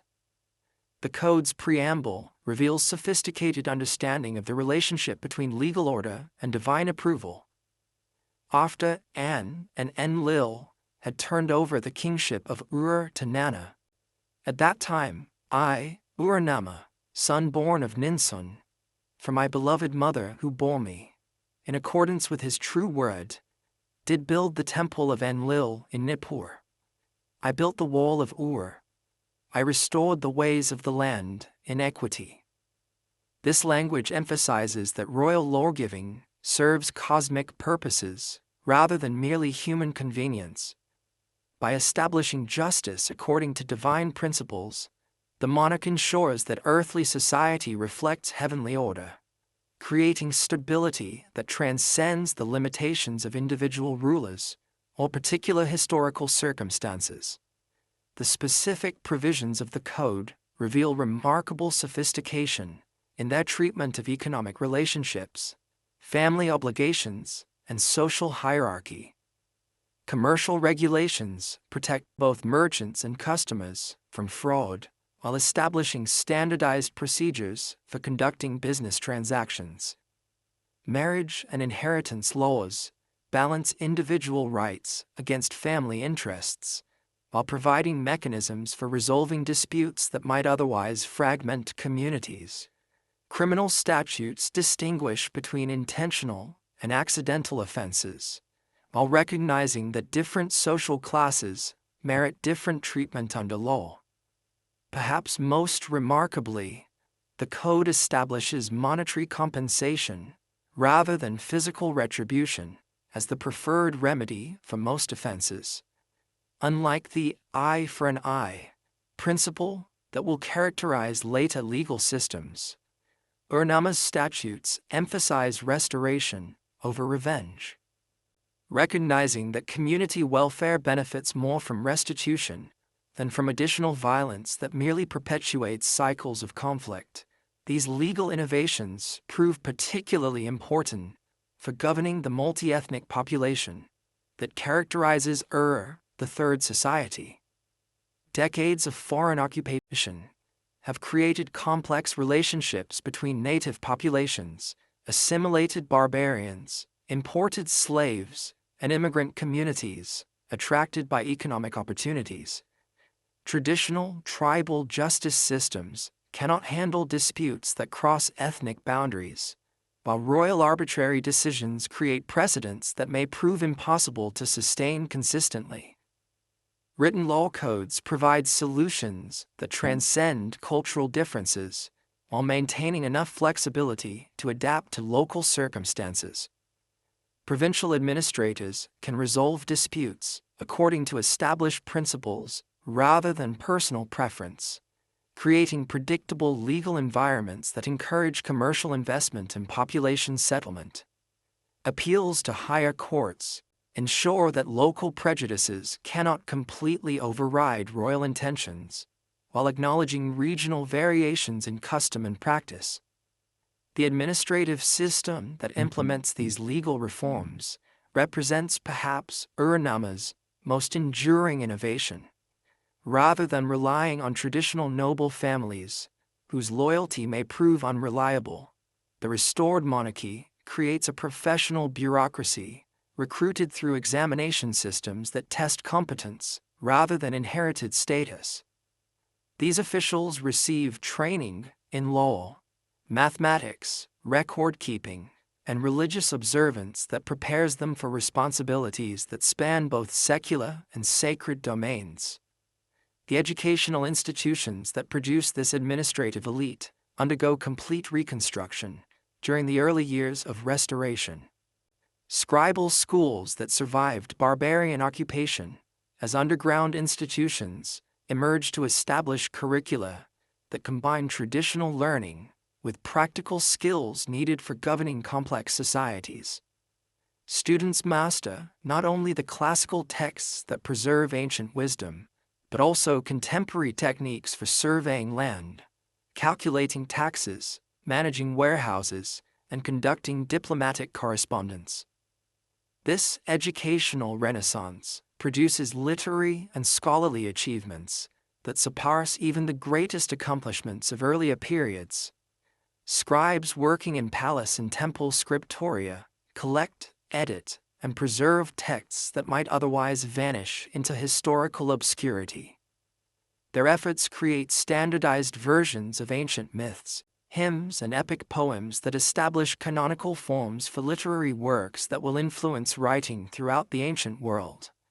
The Epic of Gilgamesh receives its classic formulation during this period, as editors weave together various regional traditions into a unified narrative that explores universal themes through distinctly Mesopotamian cultural perspectives. Similarly, creation myths, flood stories, and divine genealogies achieve the forms in which they will be transmitted to later civilizations, carrying forward theological and philosophical insights that represent the mature expression of humanity's earliest systematic religious thinking. Yet the the Renaissance extends far beyond literary preservation to include original compositions that address contemporary concerns through traditional literary forms. Court poets produce works that celebrate royal achievements, while also examining the moral obligations that accompany political power. religious writers explore theological questions raised by recent historical experiences, particularly the problem of divine justice in a world where foreign barbarians can temporarily triumph over civilized peoples who maintain proper relationships with traditional deities. The architectural projects that symbolize this cultural flowering surpass previous achievements in both scale and sophistication. Ur-Namma's ziggurat at Ur, rising over 60 meters above the surrounding plain, becomes the largest religious structure yet constructed in Mesopotamia. Its staged terraces, connected by ceremonial staircases and decorated with elaborate architectural ornamentation, create a visual symbol of restored glory that can be seen for miles across the delta landscape. Construction of this massive monument requires organizational capabilities that demonstrate the administrative sophistication of the restored state. Engineers coordinate the work of thousands of laborers while managing supply chains that bring materials from quarries hundreds of miles away. Architects design structural systems capable of supporting enormous weight, while creating interior spaces suitable for religious ceremonies that involve hundreds of participants. Artists develop decorative programs that communicate theological messages through visual imagery, comprehensible to both literate and illiterate audiences. The economic foundation that supports these cultural achievements rests on commercial innovations that surpass anything attempted by previous governments. A third, administrators create the world's first systematic approach to state-controlled economic planning, with central authorities coordinating production, distribution, and consumption across the entire kingdom.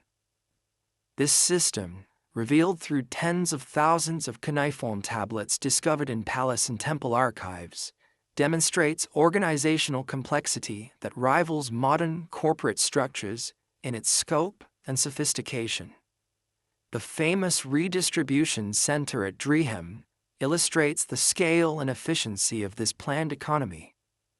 Located strategically between major cities, this facility receives livestock tribute from throughout the kingdom, processes animals for ritual sacrifice and secular consumption, and distributes meat products according to carefully calculated schedules that ensure adequate supplies for religious festivals, royal ceremonies, and administrative personnel.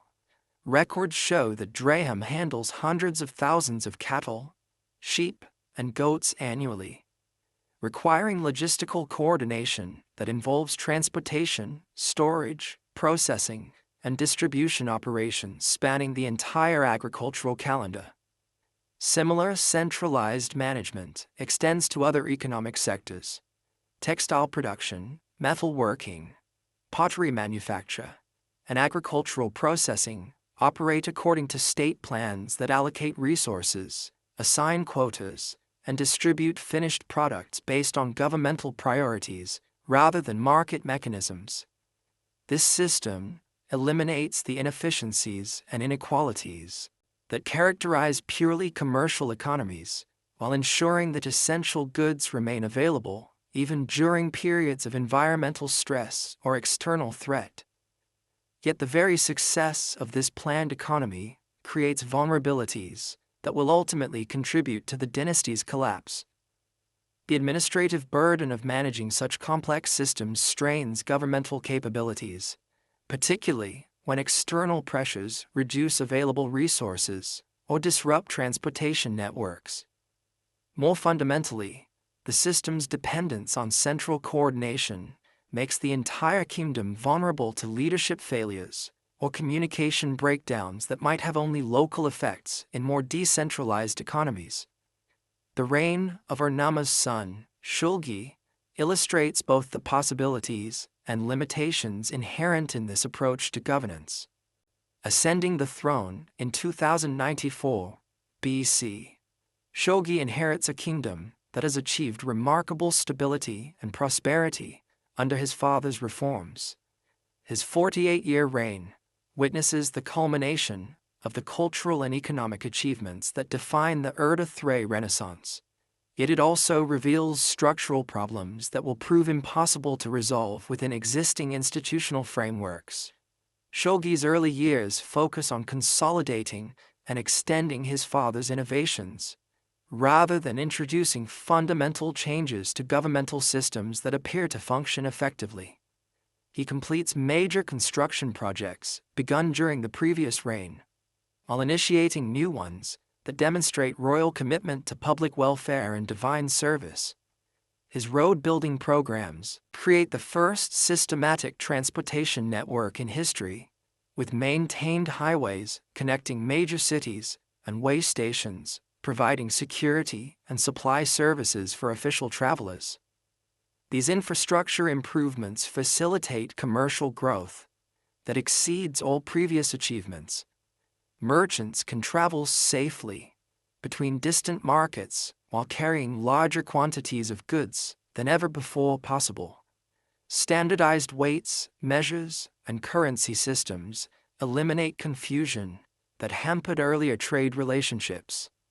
Most importantly, royal protection extends to commercial activities across the entire kingdom, reducing risks that traditionally required substantial profit margins to justify long-distance ventures. The cultural achievements of Shulgi's middle years represent the pinnacle of literary and artistic accomplishment. Palace schools produce scholars whose mathematical, astronomical, and linguistic expertise surpasses anything achieved by previous civilizations. The king himself receives literary education that enables him to compose hymns and poems whose technical sophistication demonstrates the high level of cultural refinement that characterizes the court. These royal compositions, celebrating both personal achievements and cosmic themes, establish precedents for ruler poets that will influence literary traditions throughout the ancient world. Yet the later years of Shulgi's reign reveal growing problems that administrative efficiency cannot resolve. Climate change reduces agricultural productivity throughout the region, straining resource allocation systems that depend on predictable surpluses. Population growth outpaces economic expansion, creating social tensions that challenge traditional mechanisms for maintaining order. Most ominously, external pressures increase as nomadic peoples displaced by environmental changes begin migrating toward Mesopotamian territories that offer greater security and prosperity. The Amorite invasions that eventually destroy the Ur III state begin as gradual infiltration, rather than dramatic conquest. These Semitic nomads, driven from traditional grazing areas by drought and competing tribal pressures, initially seek employment as mercenaries, laborers, and trading partners, rather than territorial control. Their assimilation into existing social structures proceeds peacefully enough that royal administrators view them as assets rather than threats. Yet demographic change gradually alters the ethnic and cultural composition of the kingdom in ways that undermine traditional institutions. Amorite settlers bring different languages, religious practices, and social customs that challenge the homogeneity essential for centralized administration. Their tribal loyalties compete with royal allegiance, creating alternative centers of authority that fragment the unified command structure on which the planned economy depends. The death of Shulgi in 2047 BC marks the beginning of accelerated decline, as his successors prove incapable of adapting governmental systems to changing circumstances. Amar Sin and Shu Sin attempt to maintain traditional policies, despite clear evidence that external conditions require fundamental innovations. Their rigid adherence to established procedures reflects both conservative institutional culture and genuine uncertainty about alternatives that might preserve essential achievements while adapting to new realities. The final collapse comes with devastating swiftness during the reign of Ibbi Sin, as multiple crises converge to overwhelm administrative capabilities that have functioned effectively for over a century. Amorite pressure intensifies beyond the kingdom's capacity to absorb or resist, while Elamite invasions from the east exploit internal divisions that foreign occupation has created. Environmental degradation compounds these political challenges, as soil salinization reduces agricultural productivity in core territories that must support both traditional populations and recent immigrants. The fall of Ur in 2004 BC represents more than mere political transition. It marks the end of the last period of native rule that Sumer will ever experience. The lament literature that commemorates this catastrophe expresses grief that transcends immediate political concerns to encompass the destruction of cultural achievements that will never be fully restored. The lament for Ur captures the magnitude of loss in language that resonates across millennia. O my city attacked without cause. O my city attacked and destroyed. O my city that exists no more. The day that came to be for my city, that day of storm, destructive of all things, that day that came to be for me, that day when my city was destroyed. Yet even as political independence vanishes forever, the cultural legacy of the Ur-III Renaissance ensures that essential elements of the civilization will survive under foreign rule. The legal codes, literary works, architectural techniques, and administrative methods developed during this final flowering influence subsequent developments throughout Mesopotamia and beyond. Future empires will adopt and adapt to these innovations, while lacking the cultural context that gave them their original meaning and power. The educational systems that produced the Renaissance's intellectual achievements continue functioning under new rulers who recognize their practical value despite their foreign cultural associations. Scribal schools preserve and transmit textual traditions that maintain continuity with the past, while gradually adapting to contemporary needs. This cultural persistence ensures that the wisdom accumulated over 3 millennia of urban civilization will continue shaping human development long after the political structures that created it have vanished into historical memory. Standing in the ruins of Ur's great ziggurat as enemy soldiers systematically loot its treasures, the lost priests of Nana perform final rituals that they know will never be repeated. Their prayers acknowledge defeat while also expressing faith that the gods will eventually restore justice to a world temporarily dominated by chaos and barbarism. They cannot know that their civilization's greatest achievements will outlive every empire that conquers it, that the ideas and institutions they have created will influence human development until the end of recorded history. The Sumerian Renaissance has ended, but its legacy has only begun to unfold across the vast expanse of human possibility that stretches ahead into an unknowable future. The final chapter of political independence closes, yet the eternal chapter of cultural influence opens toward horizons that the creators of humanity's first civilization could never have imagined. The acrid smoke of burning archives drifts across Ur's sacred precinct as Kandatu the Elamite surveys his latest conquest. Clay tablets that preserve 3,000 years of accumulated wisdom crackle in the flames, their cuneiform signs dissolving into ash that the desert wind scatters like memories of a dream. The year is 2004 BC, and the last king of the Third Dynasty lies dead in his palace. His dreams of restoration extinguished along with the independence of the people who gave civilization to the world. Yet even as foreign boots trample the courtyards where Ur-Nama once proclaimed his law code, the seeds of transformation are already sprouting in territories that seem too remote to matter. Along the middle Euphrates, in towns whose names mean nothing to Elamite conquerors, Amorite chieftains are learning to govern settled populations rather than merely raid them.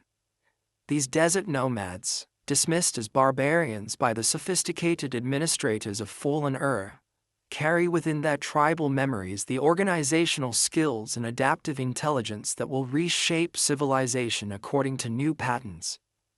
The collapse of native rule unfolds through environmental catastrophe as much as foreign invasion. The irrigation systems that transformed southern regions into the world's first urban heartland have been poisoning themselves for generations through processes that even the most skilled engineers cannot reverse. Millennia of intensive agriculture have raised salt levels in previously fertile soils until barley yields drop below subsistence requirements, despite normal rainfall and careful cultivation.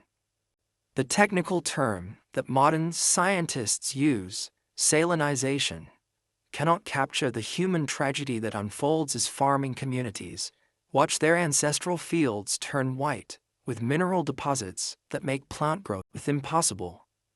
Families that have worked the same plots for 20 generations abandon settlements that their great-grandfathers founded, joining streams of environmental refugees who seek sustenance in territories already strained by population pressure and resource scarcity. These internal migrations create social tensions that existing governmental structures prove incapable of managing. The centralized administrative system that functioned efficiently during periods of stable productivity breaks down when faced with demographic chaos that requires rapid adaptation to changing circumstances. Bureaucrats trained to allocate predetermined quotas among established communities cannot devise solutions for problems that exceed all previous experience and conventional expertise. The Amorite infiltration that earlier generations absorbed without serious disruption accelerates into mass migration as environmental degradation in Syria and the Arabian Peninsula forces entire tribal confederations to seek new territories. Unlike previous nomadic incursions that involved relatively small groups seeking temporary grazing rights, this movement includes whole peoples who intend permanent settlement in regions that offer better prospects for survival and prosperity. The social transformation that results cannot be contained within traditional categories of conquest and resistance. Many Amorite groups arrive not as invaders, but as allies, mercenaries, and trading partners whose services existing rulers desperately need. Their mobility and military skills proving valuable for defending settled territories against other nomadic groups, while their commercial networks provide access to resources that traditional supply systems can no longer guarantee. Gradually, almost imperceptibly, the ethnic composition of society shifts until Amorite names appear regularly in administrative records, religious personnel lists, and commercial documents.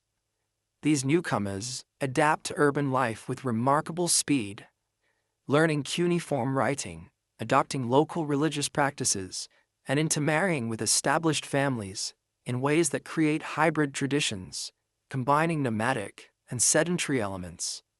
Yet adaptation flows in both directions as settled populations discover that Amorite social organization offers advantages that traditional institutions cannot provide.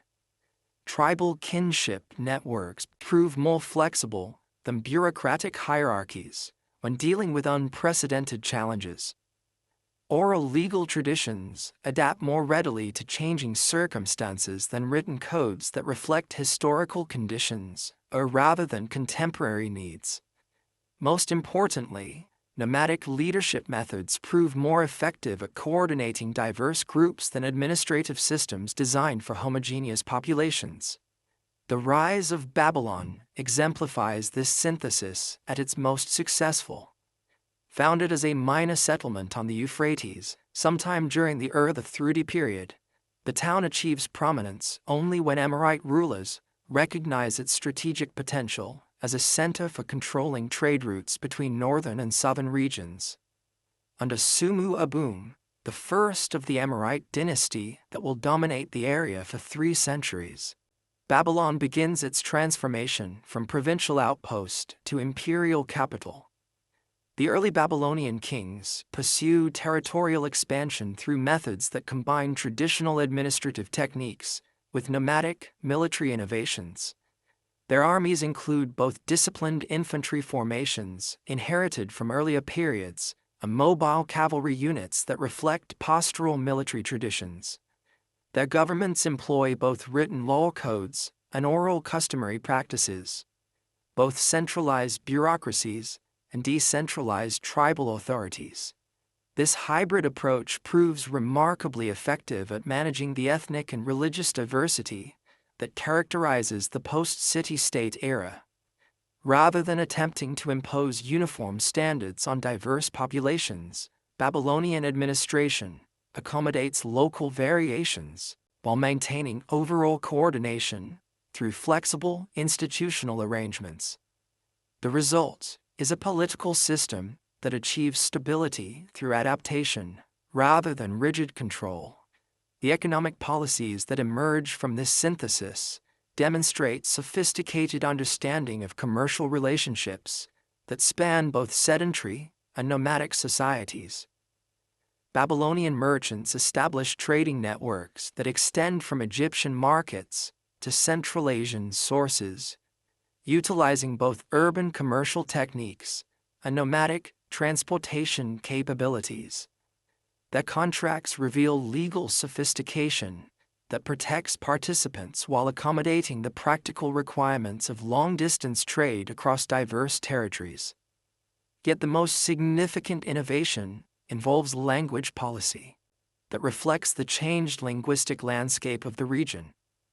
While maintaining the ancient tongue as the sacred language of religious and scholarly literature, Babylonian administration conducts daily business in Akkadian dialects that have evolved through contact with Amorite languages. This bilingual approach preserves intellectual continuity with the past, while acknowledging demographic realities that make linguistic adaptation necessary for effective governance. The legal achievements that crown this synthesis receive their classic expression in the Code of Hammurabi, promulgated around 1750 BC, after nearly 2 centuries of institutional experimentation. This comprehensive law code represents the culmination of legal development, incorporating ancient precedents, northern innovations, and Amorite customary practices into a unified system that addresses the practical needs of a multi-ethnic society. The code's prologue reveals sophisticated understanding of the relationship between law and social order. When Marduk commanded me to provide just ways for the people of the land and to make them have good governance, I set forth truth and justice throughout the land and promoted the welfare of the people. This language emphasizes that royal law-giving serves divine purposes, while also acknowledging practical obligations to ensure that legal systems actually improve human welfare, rather than merely preserving traditional privileges. The specific provisions demonstrate remarkable attention to commercial relationships, family obligations, property rights, and criminal justice that reflect centuries of legal evolution. Commercial regulations protect both merchants and customers, while establishing procedures for resolving disputes that arise from long-distance trade involving multiple legal jurisdictions. Family law balances individual rights against kinship obligations while providing mechanisms for adapting to changing social circumstances. Property regulations protect private ownership while acknowledging community interests that require periodic redistribution of resources. Perhaps most significantly, the code establishes graduated punishments that reflect both the severity of offenses and the social status of those involved, creating a legal hierarchy that mirrors the complex social stratification of Babylonian society. Unlike earlier systems that applied uniform penalties regardless of social context, Hammurabi's code recognizes that effective justice must account for the different roles and responsibilities that characterize hierarchical societies. These legal innovations influenced judicial systems throughout the ancient world, providing models for later law codes that will govern Greek city-states, Roman territories, and medieval European kingdoms. The principle that written law should reflect moral principles, rather than merely royal preferences, becomes a foundation for legal thinking that persists until the present day. Yet even as Babylonian civilization achieves its greatest institutional successes, the underlying demographic and environmental trends that destroyed independence continue operating with inexorable logic. The agricultural foundation of prosperity proves incapable of supporting the population densities that urban civilization requires, without creating ecological damage that ultimately undermines the entire system. Archaeological evidence reveals the scale of environmental degradation that accompanies the transition from native to Babylonian hegemony. Settlement patterns shift northward as southern territories become increasingly difficult to cultivate. Despite massive investments in irrigation technology and soil restoration projects, urban populations decline dramatically in traditionally prosperous regions, while new centers emerge in areas that offer better agricultural prospects. These environmental challenges intersect with continuing nomadic pressures to create security problems that strain the military and administrative capabilities of settled governments. The Kassite invasions that begin during Hammurabi's later years represent a new phase of nomadic expansion, involving peoples whose military technologies and organizational methods surpass those of previous tribal confederations. Unlike earlier nomadic groups that sought incorporation into existing societies, the Kassites pursue territorial conquest that aims at replacing established governments with tribal authorities, responsible primarily to kinship groups rather than territorial populations. Their success depends partly on military innovations, particularly horse-drawn chariots that provide mobility and striking power unprecedented in regional warfare, but also on political organization that proves more adaptable than traditional bureaucratic structures. The gradual Kassite conquest of Babylonia unfolds over several generations through processes that combine military pressure with peaceful infiltration, diplomatic negotiation with economic penetration. Rather than destroying existing institutions, Kassite rulers adapted administrative methods to serve tribal objectives while preserving enough continuity to maintain legitimacy among settled populations. This pattern of nomadic conquest, followed by institutional adaptation, becomes the standard model for political change throughout later history. Each successive wave of invaders, Kassites, Assyrians, Chaldeans, Persians, initially threatens to destroy existing civilization, but ultimately adopts and modifies inherited institutions rather than creating entirely new ones. The linguistic consequences of these repeated conquests gradually transform the intellectual identity of regional civilization. The ancient tongue disappears as a spoken language sometime during the early second millennium, surviving only as the sacred script of religious and scholarly literature.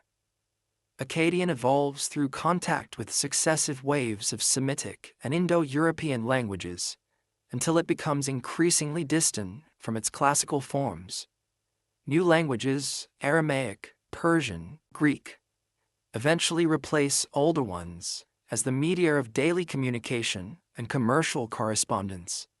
Yet intellectual persistence proves stronger than political continuity, as traditions established during the earliest period continue influencing human development long after their original social contexts have vanished.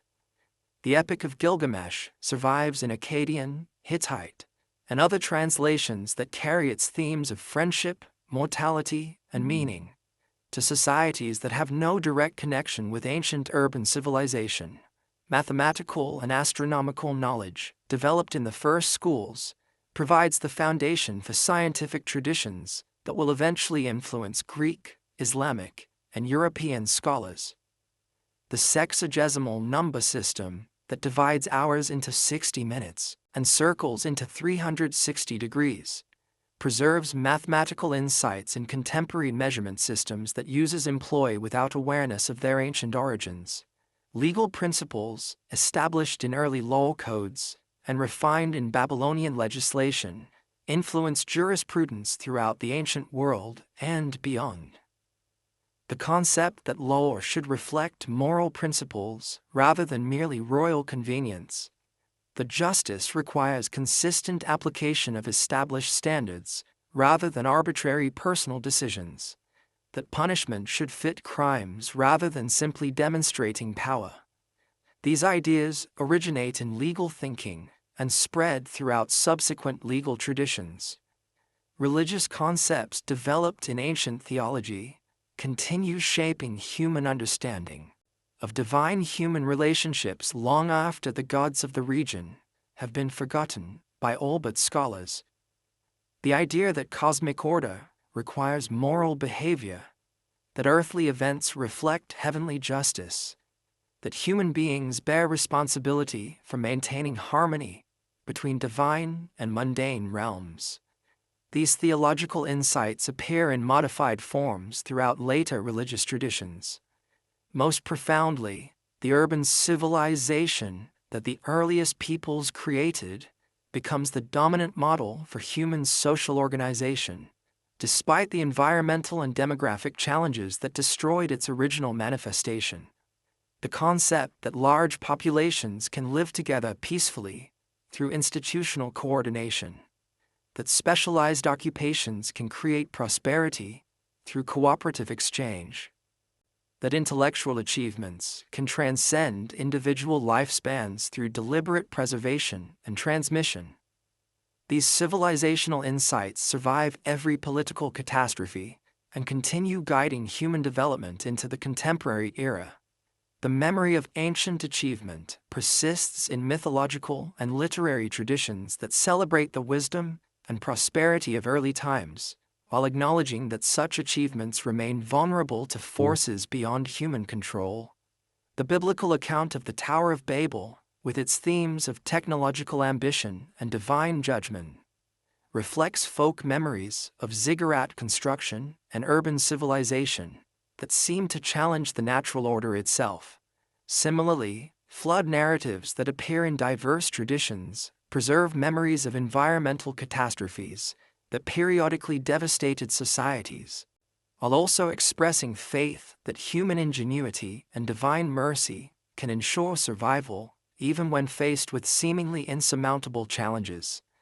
These stories carry forward practical wisdom about adaptation and resilience that remains relevant for contemporary societies facing their own environmental and demographic pressures. As the second millennium BC progresses and new empires arise to claim dominion over these territories, the direct succession from earliest civilization becomes increasingly difficult to trace through political and administrative continuities. Yet the indirect influence spreads ever more widely as traders, scholars, and refugees carry innovations to distant regions where they take root in different soils and produce hybrid achievements that combine ancient wisdom with local innovations. The Phoenician merchants who established trading networks throughout the Mediterranean carry alphabetic writing systems derived ultimately from cuneiform. The Hebrew scribes who compile their people's sacred traditions incorporate literary themes and theological concepts that originated in the earliest religious thinking. The Greek philosophers who lay the foundations for Western intellectual traditions build upon mathematical and astronomical knowledge that scholars preserved and transmitted across boundaries. In this way, the civilization that seemed to end with the fall of Ur and the rise of foreign dynasties actually achieves a kind of immortality through intellectual diffusion that transcends political boundaries and ethnic identities. The ideas and institutions that the first urbanites created continue evolving through contact with new environments and different human experiences, generating innovations that their original creators could never have anticipated, while preserving essential insights that remain valid across vast expanses of time and social change. Standing in the ruins of Babylon as yet another conquering army claims dominion over the land between the rivers, a thoughtful observer might recognize that endings and beginnings interweave in patterns too complex for simple historical narrative. The civilization that began in the marshes of the South has died and been reborn so many times that death and resurrection seem to be its essential characteristics, rather than mere historical accidents. Perhaps this is the deepest wisdom that early experience offers to later ages, that human achievements worthy of preservation will survive the destruction of the particular forms through which they first find expression, that social evolution operates according to principles more durable than political power or military conquest, that the ideas and values capable of serving universal human needs will eventually transcend the limitations of their original historical contexts to become permanent elements of human civilization itself. The first urbanites are gone forever, yet everything they accomplished of lasting value remains eternally present in the ongoing human adventure of creating meaning and order from the chaos of natural existence. Their story ends where all true stories must, not with conclusion, but with transformation, not with death, but with continuing life that honors the past while embracing an unknowable but hopeful future. In the dusty archive chambers beneath Ashurbanipal's palace at Nineveh, scribes labor by lamplight to preserve treasures more precious than gold or lapis lazuli. The year is 650 BC, and the last great Assyrian king has commanded his scholars to gather the wisdom of ages from every corner of his empire. Clay tablets bearing cuneiform signs flow into the royal library like tributaries feeding a mighty river. Epic poems from Babylon, astronomical observations from Uruk, mathematical treatises from Nippur, medical texts from Sippar. Among these countless documents lie the literary masterpieces that a vanished people created 2 millennia earlier in the marshlands where civilization initially took root. The Epic of Gilgamesh, the Descent of Inanna, the creation myths that explained how gods shaped the world from primordial chaos, all preserved in careful copies that will carry forward the spiritual and intellectual achievements of humanity's earliest society, long after the last person who could speak their language has returned to dust. The Assyrian scribes who catalog these texts cannot know they are creating the world's inaugural Great Library, an institution that will inspire similar projects from Alexandria to Baghdad, from medieval monasteries to modern universities. They only understand that their sovereign has commanded them to gather all knowledge, and they obey with the thoroughness that has made Assyrian administration the most efficient the world has yet seen. When Nineveh falls to Babylonian and Median forces in 612 BC, the flames that consume Ashurbanipal's palace bake the clay tablets in his library to ceramic hardness, inadvertently ensuring their survival for modern archaeologists who will rediscover them 25 centuries later. In this accidental preservation lies a perfect symbol of how ideas outlive the civilizations that create them, finding new life in contexts their original authors could never have imagined. The cuneiform writing system that makes this preservation possible represents perhaps the most enduring innovation that emerged from the Mesopotamian experiment in settled living. From its humble origins as an accounting method for temple granaries, the wedge-shaped script evolves into a flexible medium, capable of recording everything, from royal correspondence to love poetry, from mathematical calculations to philosophical speculation. The spread of cuneiform throughout the ancient Near East creates the world's initial international system of written communication. Diplomatic archives from sites as distant as Amarna in Egypt and Kanesh in Anatolia reveal correspondence conducted in Akkadian script that derives ultimately from these southern innovations. Kings who speak mutually incomprehensible languages exchange treaties written in characters so that temple administrators developed to record barley rations and livestock inventories. This linguistic legacy extends far beyond the script itself to influence the development of alphabetic writing systems that will eventually replace cuneiform throughout most of the ancient world. The Phoenician merchants who create the ancestors of modern alphabets draw inspiration from simplified cuneiform signs, while Hebrew scribes adapt Mesopotamian literary techniques to record their own people's sacred traditions. Even Greek poetry shows structural influences that can be traced back to ancient hymns and epic compositions. The mathematical achievements that early schools pioneered continue shaping understanding of numerical relationships in ways that remain visible in contemporary measurement systems. The sexagesimal notation that divides circles into 360 degrees and hours into 60 minutes preserves computational methods that Mesopotamian mathematicians developed over 4 millennia ago. Modern trigonometry, astronomy, and navigation still rely on angular measurements that reflect these mathematical insights. The positional notation system that makes complex calculations possible emerges from experiments with place value arithmetic. Their tablets reveal sophisticated understanding of quadratic equations, geometric progressions, and algebraic relationships that anticipate mathematical discoveries attributed to much later civilizations. The Pythagorean theorem, often considered a Greek innovation, appears in mathematical exercises centuries before Pythagoras was born. These mathematical traditions influence scientific development throughout the ancient world and beyond. Babylonian astronomers, building on southern foundations, create observational records that Greek scientists will later use to develop theoretical models of planetary motion. Islamic mathematicians preserve and extend Mesopotamian computational techniques that European scholars will rediscover during the Renaissance. Even today, the precise astronomical observations recorded on clay tablets provide data that helps modern scientists understand long-term climate patterns and celestial mechanics.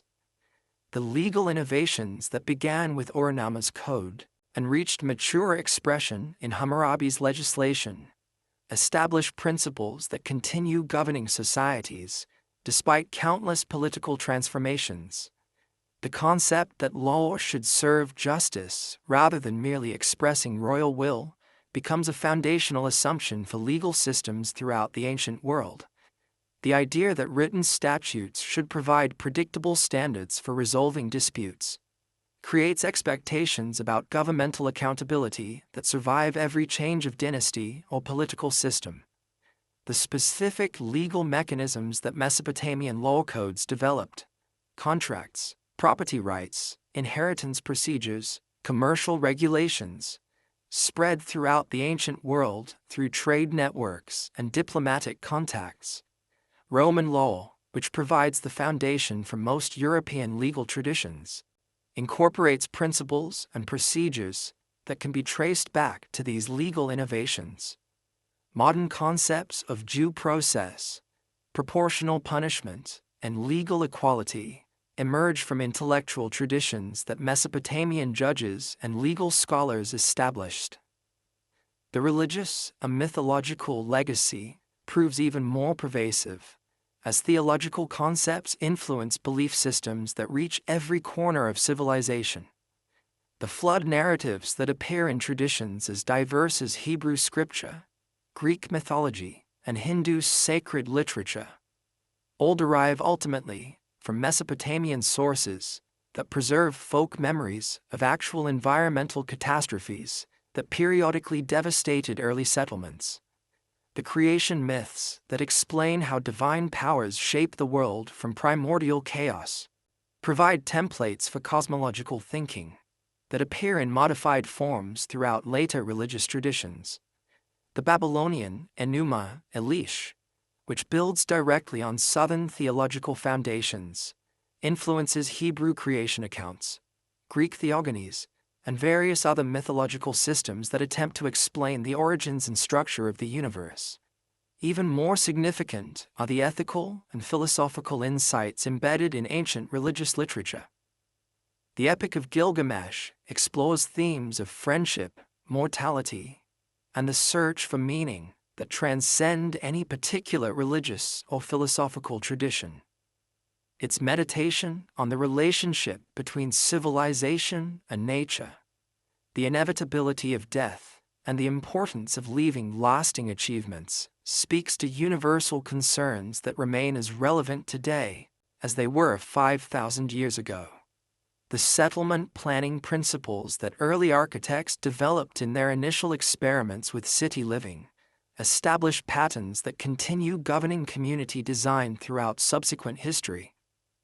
The concept of organizing settlements around central religious and administrative complexes provides a template that appears in civilizations as distant as Maya Mesoamerica and Angkor Cambodia.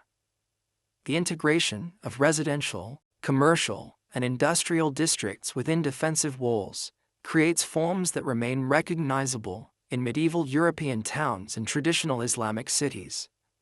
The technological innovations that made Mesopotamian civilization possible continue influencing development in ways both obvious and subtle. The wheel, which revolutionizes transportation and pottery production, becomes so fundamental to technology that its invention is synonymous with civilizational progress. The plow transforms agriculture throughout the Old World, making possible the population densities that complex societies require. The sailboat opens river and ocean routes that connect distant regions in commercial and intellectual networks spanning continents. Less obvious, but equally important, are the organizational innovations that allow large populations to live together peacefully, while specializing in different occupations. The division of labor that early cities pioneered becomes the foundation for all subsequent economic development. The bureaucratic methods that administrators developed for coordinating complex activities provide models for governmental organization that influence institutional design throughout history. The artistic achievements that emerged from ancient workshops establish aesthetic principles and technical methods that spread throughout the ancient world. The naturalistic sculpture that decorates temples influences artistic development from Egypt to India. The architectural techniques that builders developed for constructing monumental religious complexes provide inspiration for builders of pyramids, temples, and cathedrals throughout subsequent history. The narrative techniques that poets developed for epic literature create storytelling methods that appear in modified forms throughout world literature. The use of repetitive, formulaic phrases, the organization of plots around heroic quests, the integration of mythological and historical elements. These literary innovations establish patterns that influence storytelling from Homer to contemporary fiction. Perhaps most profoundly, the Mesopotamian experiment demonstrates that people can create forms of social organization that transcend the kinship groups and tribal affiliations that characterize most of ancient history. The possibility of living peacefully with strangers, of cooperating with people who speak different languages or worship different gods, of creating institutions that serve common interests rather than merely family or clan loyalties. These social innovations make possible every subsequent development in civilization. The rediscovery of this ancient society by modern archaeologists creates renewed appreciation for achievements that had been forgotten for over 2 millennia.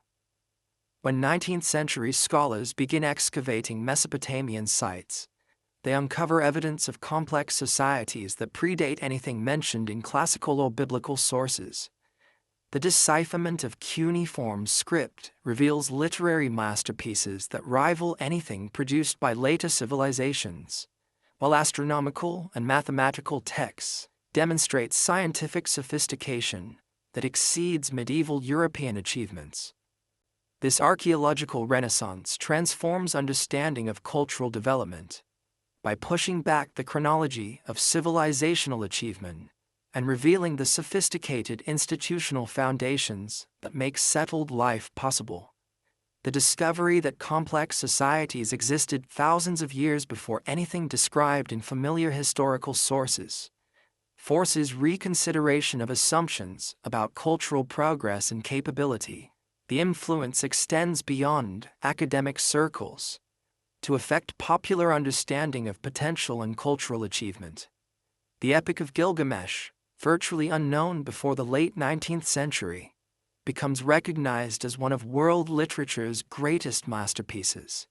Ancient art, architecture, and craftsmanship influence modern aesthetic sensibilities through museum exhibitions and scholarly publications.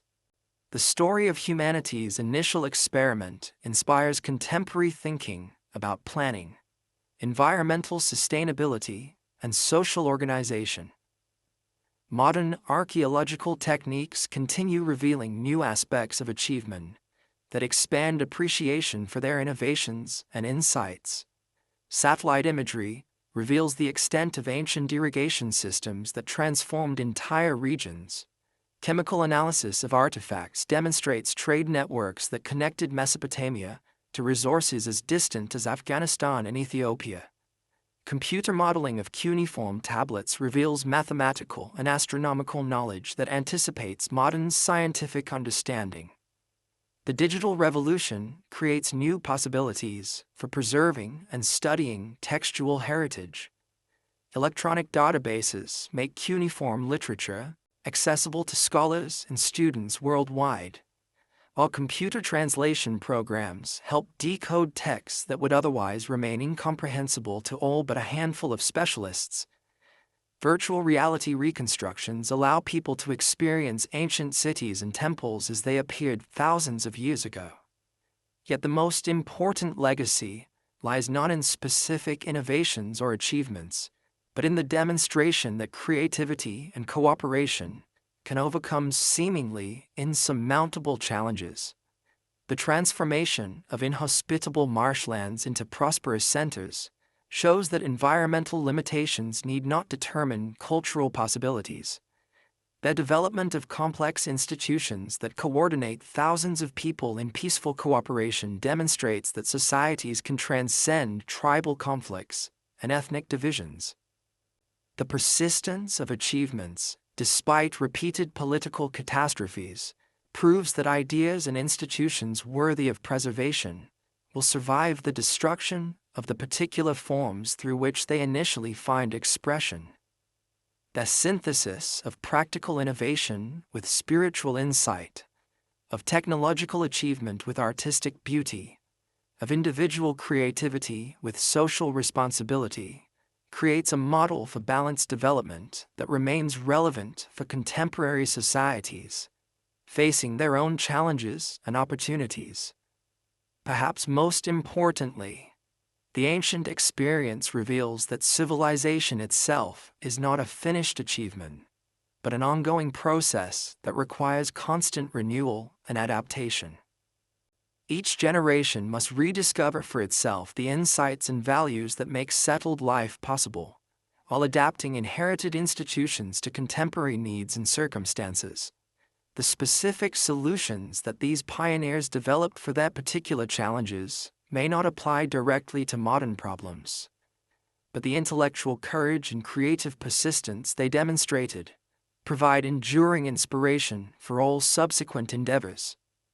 Standing in the galleries of museums, where artifacts testify to achievements that seemed lost forever, contemporary observers can appreciate both the fragility and the durability of cultural achievement. The physical objects that survive, sculptures, tablets, jewelry, tools, represent only a tiny fraction of what these ancient people created. Yet they suffice to reveal the scope and sophistication of humanity's initial great civilizational experiment. More importantly, the ideas and institutions that the earliest societies pioneered continue shaping experience in ways both visible and invisible.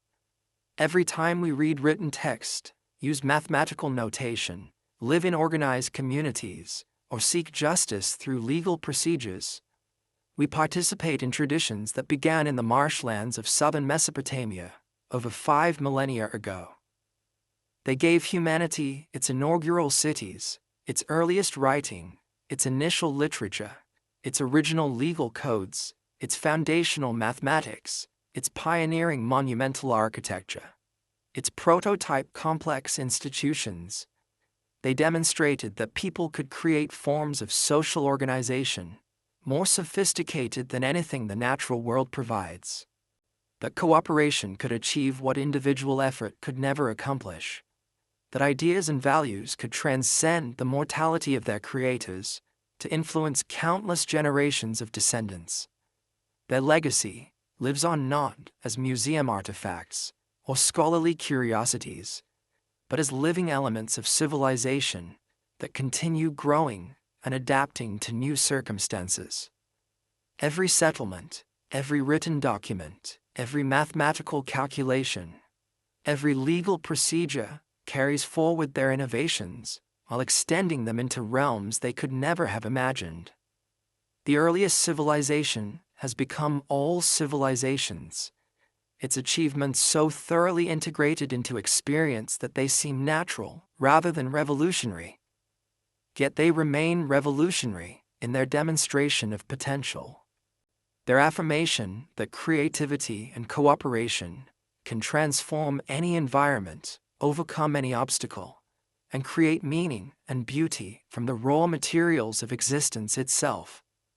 In the end, their greatest gift to humanity may be simply the proof that such gifts are possible, that ordinary people facing extraordinary challenges can create extraordinary solutions that benefit not only themselves, but countless generations of successes they will never meet. Their story continues wherever people gather in communities, seek knowledge, create beauty, pursue justice, or dream of better futures for their children and their children's children. The cradle of civilization has become the foundation of possibility itself.